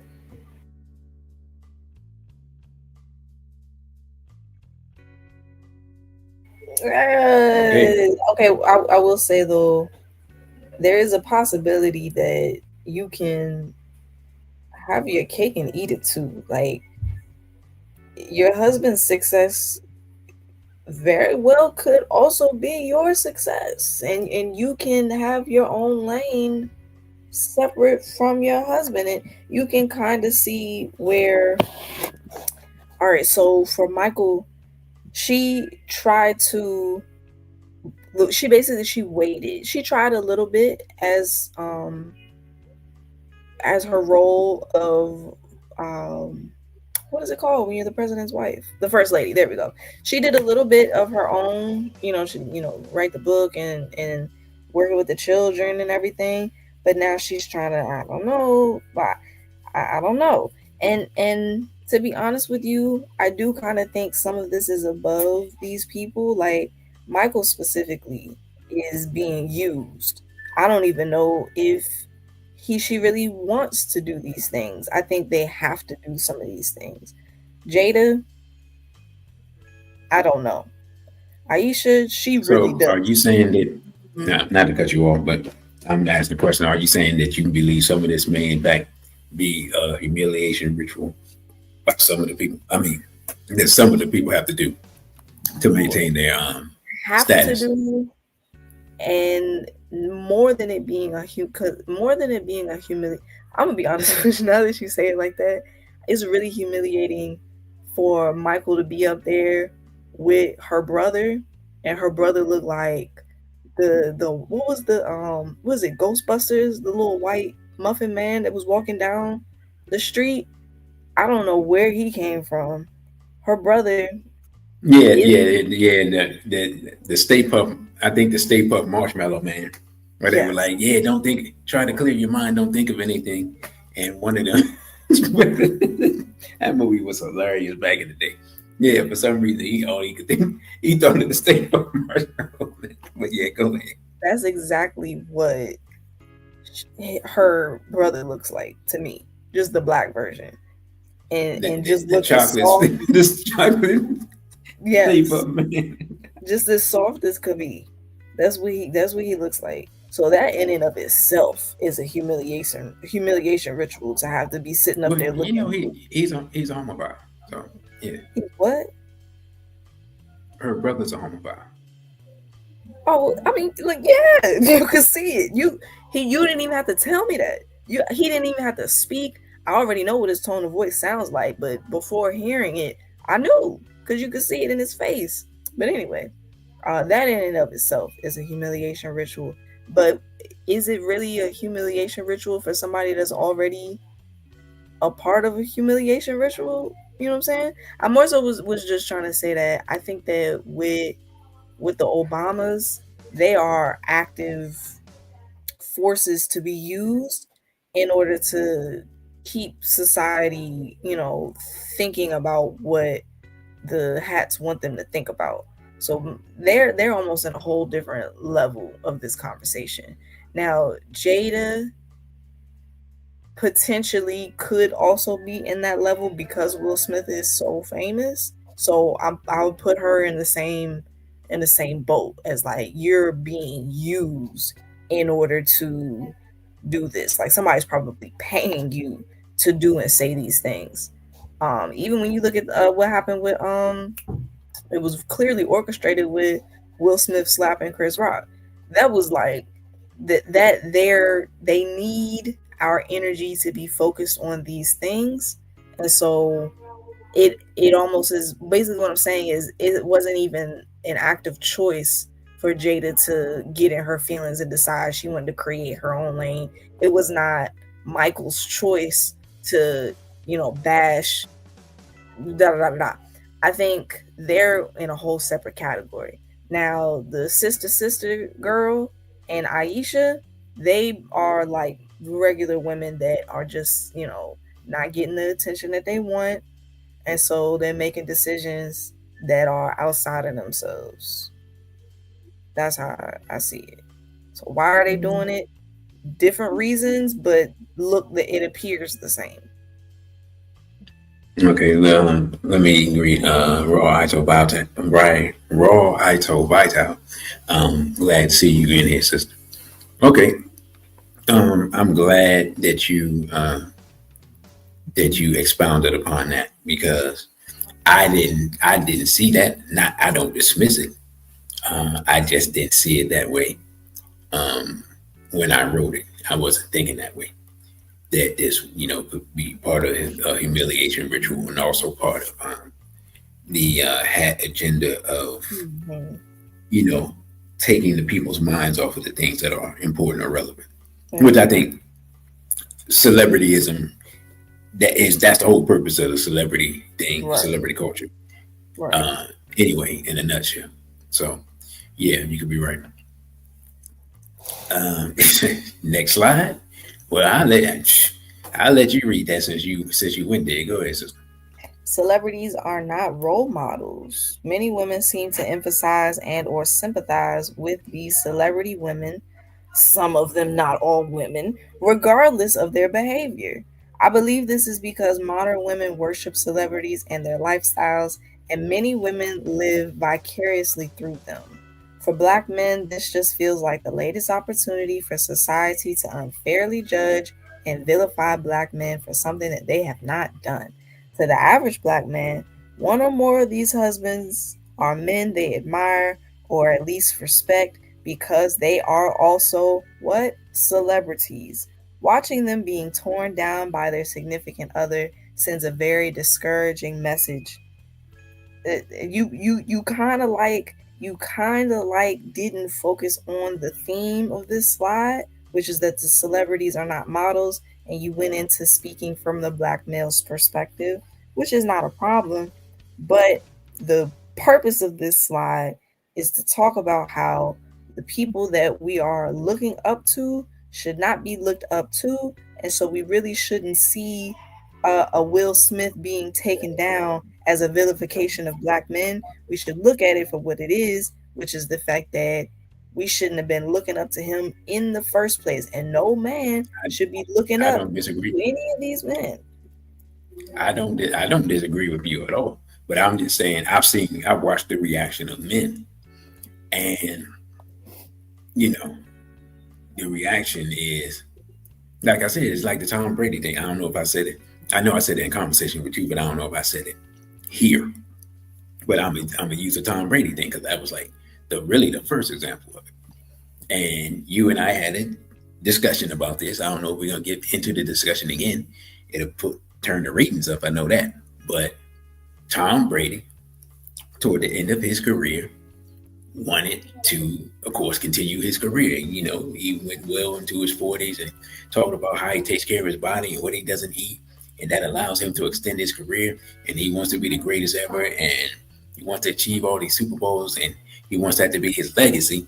And meanwhile, his wife is like, I want you to be here and take the children to school and take the trash out, as if she's not a multimillionaire and he's a multi-millionaire, as if she's actually at home, like changing diapers and wiping the baby's nose. She's a supermodel. Well, she ain't doing that.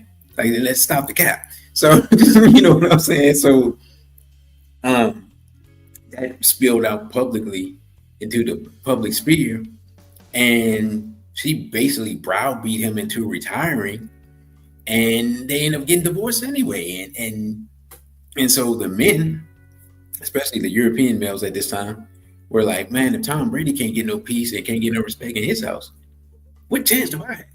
And I remember seeing that and thinking, yeah, that's crazy, because I don't even like Tom Brady, but I respect his accomplishments. And if he can't get no cooperation, yeah, it's rough out here, because some previous things that I had seen with people that I knew personally, and some that I knew kind of connected to other people had gone through some similar type things in the community. So it was like, man, this is like a virus that's going everywhere. So it's like the celebrities to men are just an example of what they're seeing in the real world. And this, seeing the celebrity men go through it makes it even worse, because it's like, well, dang, we almost cussed again. Well, that means, in essence, as a man, you're thinking, it doesn't matter what I accomplish. It doesn't matter the level of success or the level of financial success or economic achievement or professional success or accolades, or none of that matters, because in the grand scheme of things, there's nothing you can do that's going to get you your respect in your own household. And I think that that's something that a lot of men, in either black, white, conscious, unconscious, it's just a lot of Western men relate to that feeling from seeing these various examples across the board. So I just wanted to express that. And sister, you can interject and respond to what I said.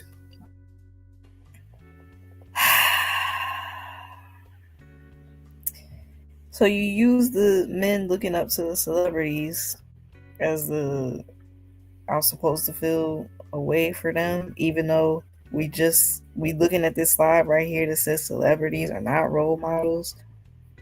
I could very well say the women are looking up to the women celebrities and saying, man, these women seem like they have it all, but they still don't have the love and affection that, that I'm looking for in my potential marriage or my marriage. Like, it's you playing both sides at this point.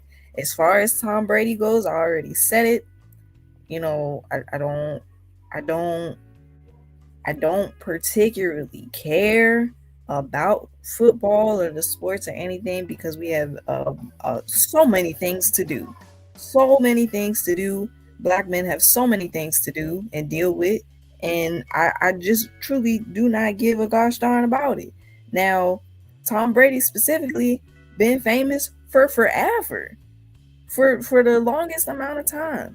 And so if his wife is saying, look, babe, I'm about ready to leave you, could you please spend some time focusing on being not a great football player or quarterback? Could you be a great husband for a little while? You've already won all the things. You've already become Tom Brady. Could you now focus on being, the husband Tom Brady or the father Tom Brady? And people are going to look down at her because ultimately you're taking away Tom Brady, the celebrity, and now creating. See, he done just left the show. That's how he felt. He didn't felt like he don't even want to hear it. But it's the truth of the matter. The wife is asking just simply for, please prioritize this relationship, prioritize this family, prioritize the fact that, I'm here existing as a woman for us, for this family, and you have your career, which is great, and I'm right here rooting for you, but how long are you really going to prioritize everyone else and not at all consider me? That's how I see it. And that's kind of what we were going back and forth about, because Brother DC feels like, well, I mean, why would you get with me if you didn't want me to be a football player? It's like, nobody's saying I didn't want you to be a football player. I'm just saying, well, how long are you going to play this game? At what point are you going to balance out, okay, I'm well into my 40s now. I can't do this forever. We have to start thinking ahead, thinking forward. Forward thinking would be to say, okay, eventually I'm going to have to start reprioritizing my family. Let me call and see how brother's doing. Is there anybody in the comments with us that agrees or disagrees with the points that either myself or Brother DC are making?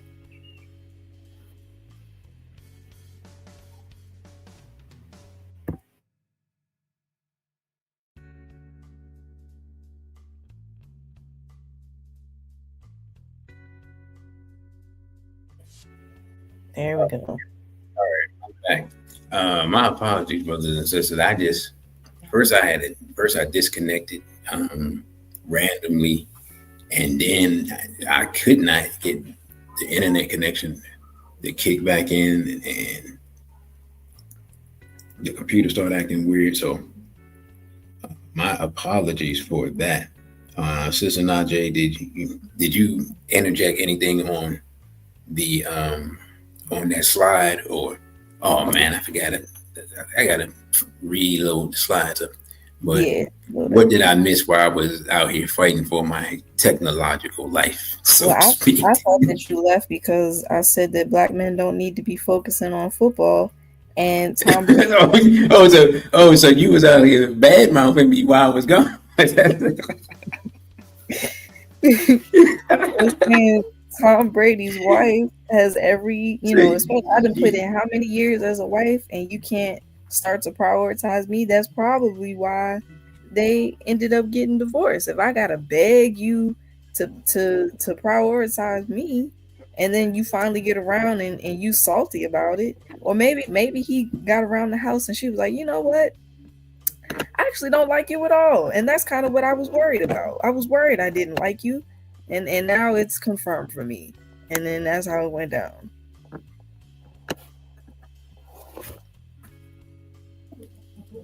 All right. I need you to stop making me laugh so I can get myself together, because now I know. See, now I got to go back and listen and see what happened, see what type of disparaging remarks were made in my absence. You know what I'm saying? But I mean, that's all right. What you're saying, that's possible. That's what took place. And Brother Crow he got a question in super chat.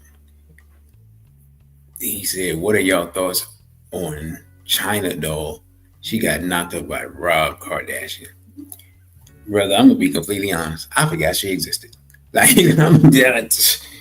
I forgot that she existed. So I don't even have any thoughts on it. I mean, is she even black, or is she mixed? Because I don't even know. Like, So let's be clear. Are we talking about China Doll, the wrestler? Or are we talking no, a rapper. China? Is Oh, it Black China? Hold up. I think it's Black China. Yeah, I think it's Black Yeah, China. Black China, because that's two different people. Yeah, so Black China. I'm gonna be honest with you. I was watching their show, back when they had their own reality TV show. So this would have been like 2016 or so. And it seemed like she was definitely in it for, the fame, in the same way that Jada Pinkett Smith is going to be, trying to get Will Smith, because ultimately that's going to mean more career options for her. So there was a level of that. But within the show, I could see her, as in typical Black woman fashion, being very encouraging to Rob, and very like, what's the word? She was just really motivating him to be his own person and stop, letting his family get him down or whatever. And I actively do remember them being active and her trying to help him with his weight loss journey and all of that. So I'm trying to remember. I don't So remember. wait a minute. Are you saying that she was being supportive and nurturing of her husband, despite him being a fat, sloppy, talentless, Were they non married? person? I have no idea. I don't know. And did they have children? I thought she had a child by him. I thought she had one. Now I could be completely wrong, but that's what I thought. Oh, I'm seeing. Oh, I guess this is why you're talking about it, because there's rumors about them getting back together. He looked like. I'm not gonna do it. I'm gonna stop. I already did too much today. Yeah, that's cool. Yeah, but even whatever you said, I was just gonna laugh, so I wasn't gonna help. Yeah, I didn't see. I didn't know anything about them getting back together, or I forgot them people existed. But yeah, I just be completely To honest. be honest with you, she does have a child by him. Oh shoot. I guess good for her. If that means, money, because she not anything in and of herself. You know what, I'll give her a little bit of respect. I'll give her a little bit of respect. I remember her at one point going back and forth. Nah, I can only give her but so much respect. It's one of those things where, she's coming from, because I think she's from DC, and she was stripping Are and you serious? yeah, Black Nah, China. I had no idea. Yeah, I think she's from DC, and coming from a really, like, her mom is super negative towards her and just in general, and to now see her be able to come up. I don't know. It's hard to really say that it's a come up, because she came up via stripping. We already talked about that on a previous episode. And then on top of that, I think she went to Nigeria trying to start a what's it called? It was a skin bleaching makeup type business, and that wasn't a good look. So she's just not a person. She's another celebrity, and as the slide here says, respect is earned, not demanded. So I have not too much more positive to say about her. That's pretty much as far as it goes. Yeah, the women of DC have changed a lot. If she's from DC, because I remember the days when a non-black man couldn't touch a black woman from DC with a 10-foot pole. But hey, those days are past. The number of women in this city, and I'm not saying they all from the city, because most of them aren't, just by looking at them. But the number of black women that I see in the city running around with Ubrugu and others is, especially from the younger generation, is quite disheartening. I will say that. So go ahead, sister. You take charge of this slide. All right, so we're moving forward, because remember, the question is, can black men get respect from black women, specifically American black women? And my answer is, respect is earned, not demanded. Respect is something built through character, actions, consistency, and integrity. From an African worldview, relationships are not merely personal, they are sacred covenants that represent balance between masculine and feminine principles, such as Shango and Oshun, Asar and Aset, Obatala, and Yemaya. Ma'at, truth, justice, righteousness, reciprocity, balance, order, and harmony, demands that both partners uphold the dignity of the other, especially in public spaces. When we talk about public spaces, we're thinking about the village I, and that matters. When a woman publicly corrects or exposes her husband, it affects the spiritual equilibrium of the household. Respect is not servitude, it is a recognition of divine polarity. Disrespect, in this context, is not simply rudeness, it is the disruption of cosmic balance. To this point, our entire world is out of balance, both cosmically and in the very smallest environment that you can think of around you. We are completely out of balance. So the idea that respect is just going to be flowing in the direction of who is ultimately in charge of rebalancing the village, the community, is asinine to me. It truly is. Now, that is not to say that there is no respect at all for Black men, because clearly there is. But are you the kind of Black man that is to be respected? One. Two, are you looking for an African-centered woman to respect you and your African-centered values? Or are you looking for the average THOT to respect you? Because that's just not going to happen. She's going to look at you as somebody that is out of line because you're not out getting money the way that she deems it to, make sense. Here she go, brothers. Here she go. I told y'all, man. Told y'all shit. Nothing, man. I ain't saying I'm disagreeing with you. I'm just laughing, but please continue. Talking about here I go. I'm just putting it out there. Respect is earned. It's not, and as soon as you get to a point of you feel like you're demanding it, now I'm looking at you as if you are you're not feeling fulfilled within yourself, or you're not, that what the effort that you're putting in is not enough for what it is that you trying to extract. And we can move on unless you have something else to say.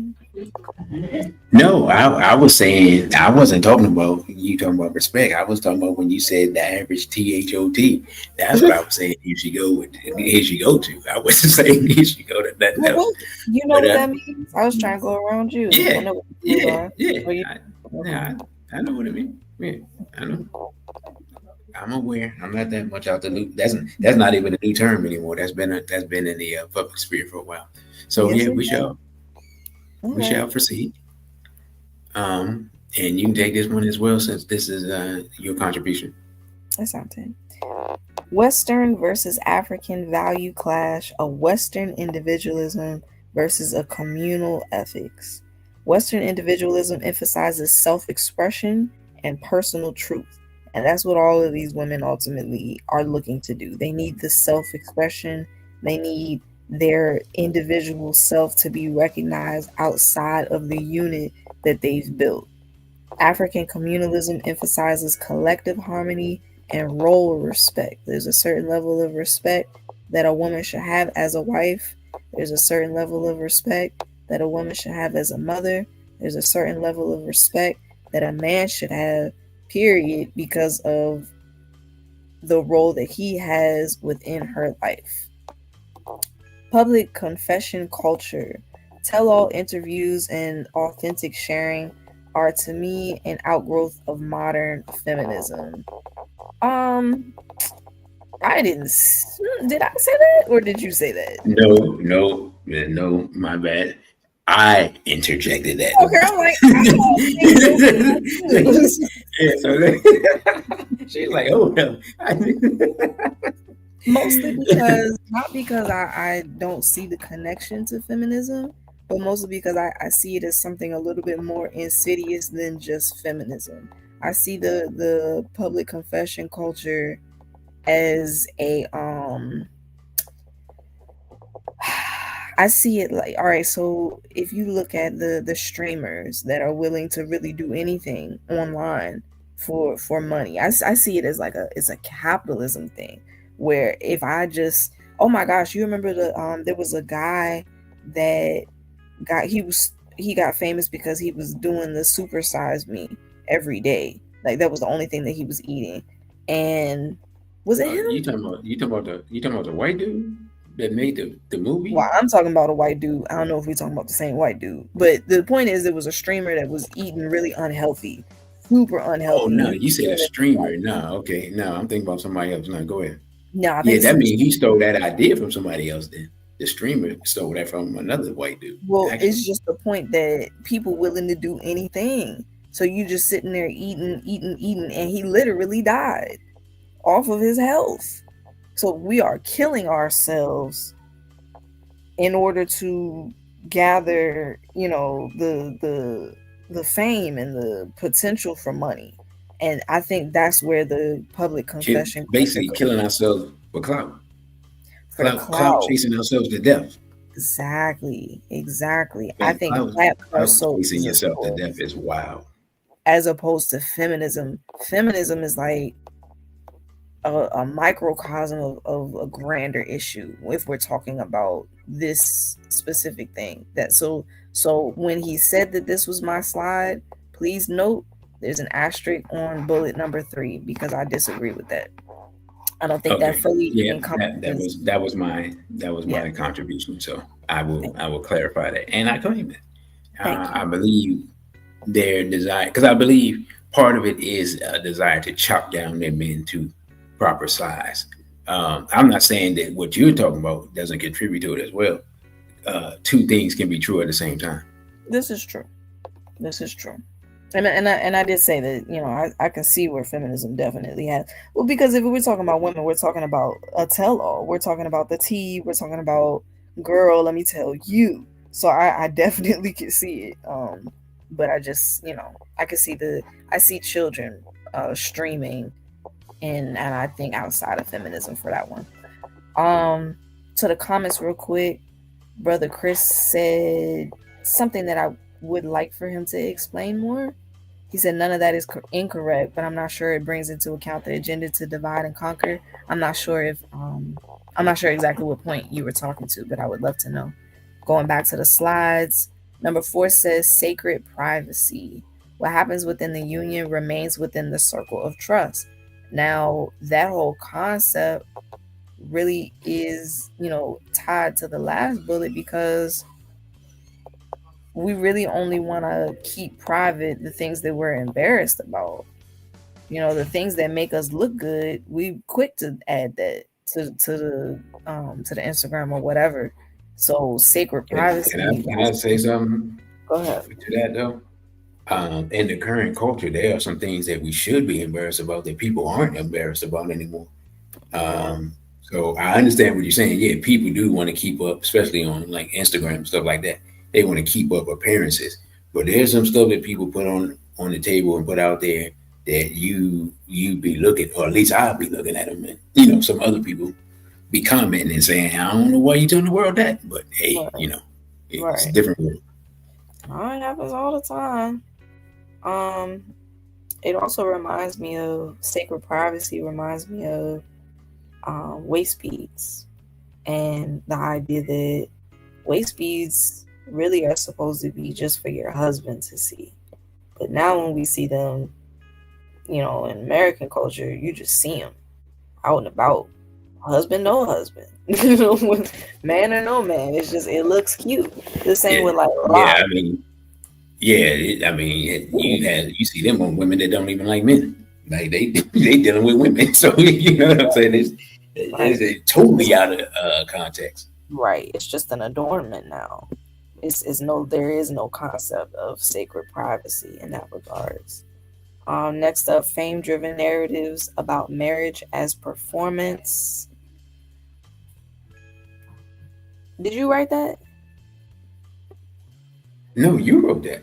I did. Okay, because I'm wondering. Yeah. I'm wondering if that means that there is a narrative now that marriage is like a performance, or is it trying to say,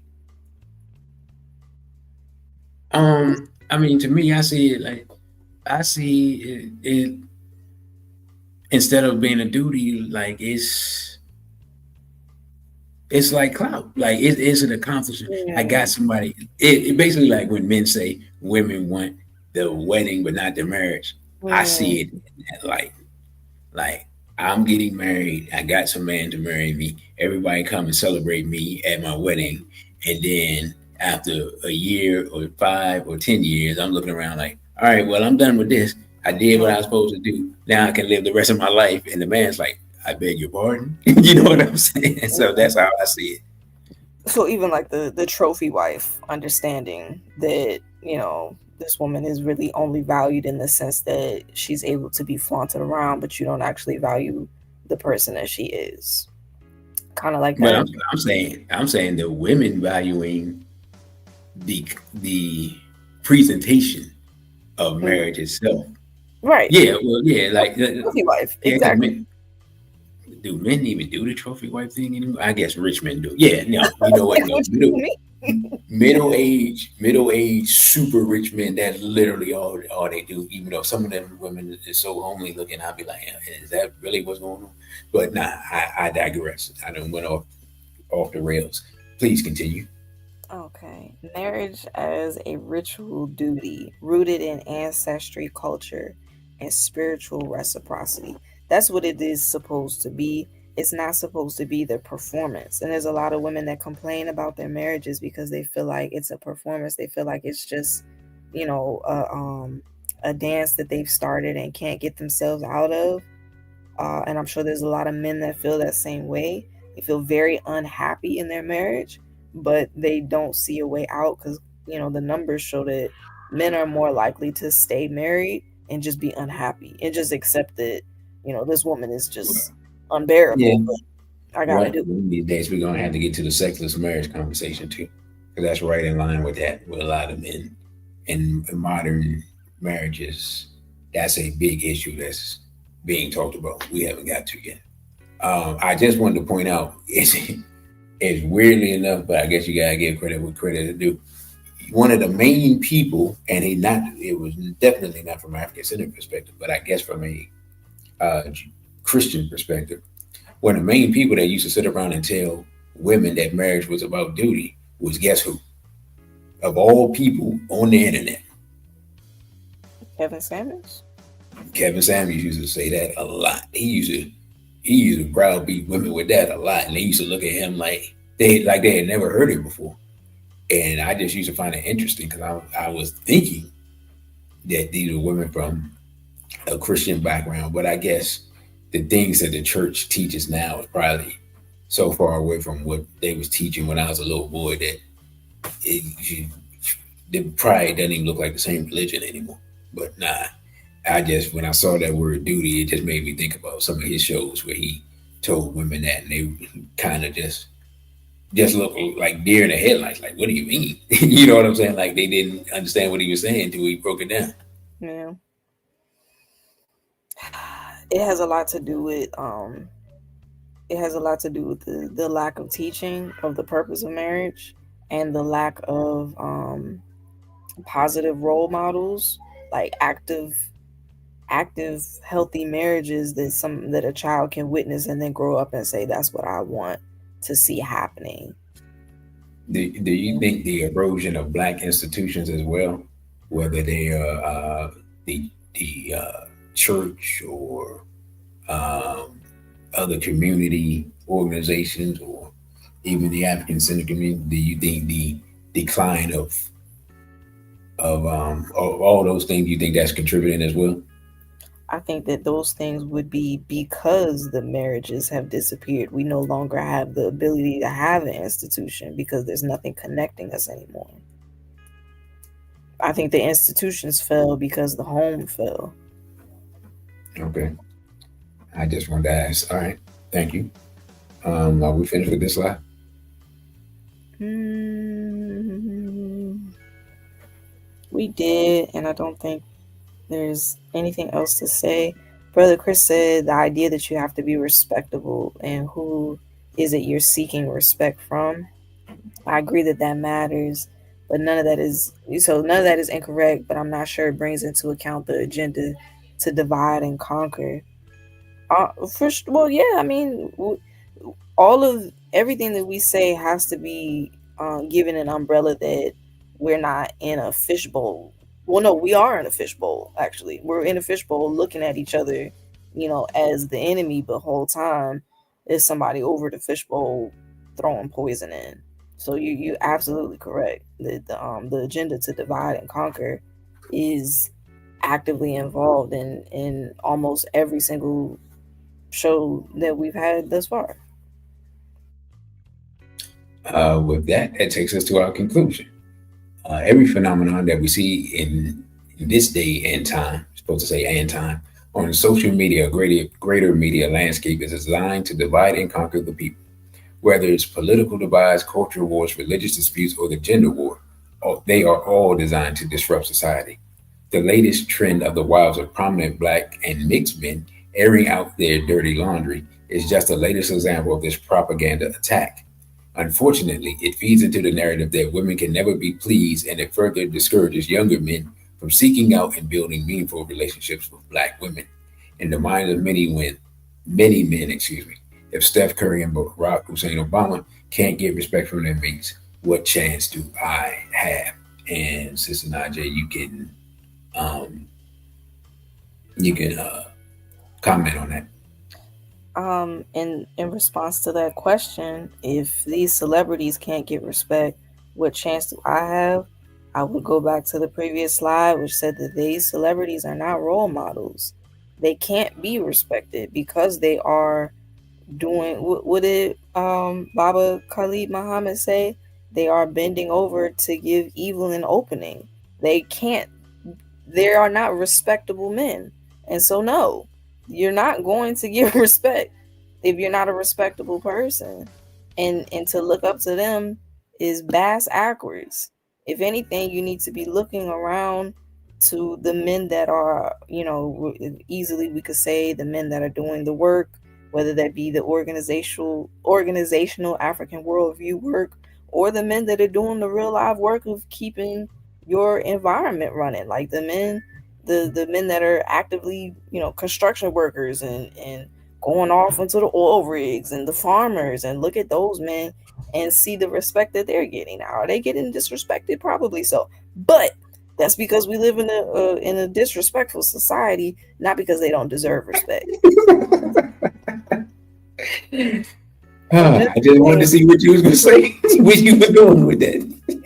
I'm just saying that you're looking at that's the wrong question to have. If these men can't get respect, then what chance do I have? What it really should be is you're getting like, if you are a respectable man, you are getting respect from somebody. You just have to pay attention to what respect actually looks like. And maybe that should have been a slide in itself, or just a show for another day. What does respect really look like to you? If you're expecting women, especially today's women, to be, what kind of respect you looking for? Because I have come from my people, for the most part, are from the South, and so I get the understanding of what respect used to look like. But I got people from the North too, and that idea of the man you have to be to get that, respect from the North is a different kind of man that you have to be to get respect from the South. And so you have to be able to have the conversation with yourself of like, what are you really looking for? What is it that you, and when you can start to answer those questions for yourself, you can start to say, okay, is this realistic? Is this me really asking for somebody? I really just want somebody to give me my flowers, because maybe that's what it is. You haven't been giving your flowers in a long time, and so now everything feels like disrespect, when really it's just the fact that you don't have somebody to tell you, like, you've been doing a great job, black man, like, you deserve better than what this society is offering you, and I can't wait to see you take power. Maybe that's what you needed to hear from somebody. Yeah, I don't know what you mean, brothers. That's getting that. So that's a whole nother show. So I think we're gonna close out after that, unless Sister Najee has something left she wants to interject. No, no, we good to go. Okay. Well, again, I am your host, DC Radical One, and of course, my hostess, Sister Never Najee. We thank you all for listening, and if you missed part of it, don't be afraid to go back and watch. This is SBL Talk. You can follow me on social media at Instagram at DC.Radical1, on Twitter at DC Radical_ONE, on OTW2 at DC Radical1.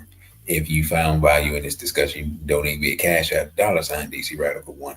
And you can donate via Zelle with the email, which is dc.radical_1 at protonmail.com. And if you would like to purchase uh, either one of or the entire Lost Tape set, you can alert me via email or via DM on Instagram. And you can follow Sister Najee on Instagram at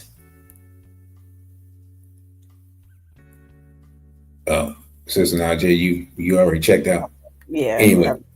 At NFRNAJ, Never Najee, not for real Najee, on Instagram and Rumble and Twitch. My Cash App is the same thing, but fully spelled out, NEFERNAJAI. My website is realkkkkk.com. Peace, a BB448.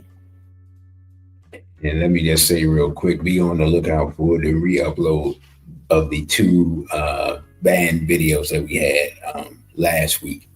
Those will be restreamed in edited form on Monday and Tuesday. And we also will have some clips that we'll be posting as well. So thank you all for listening.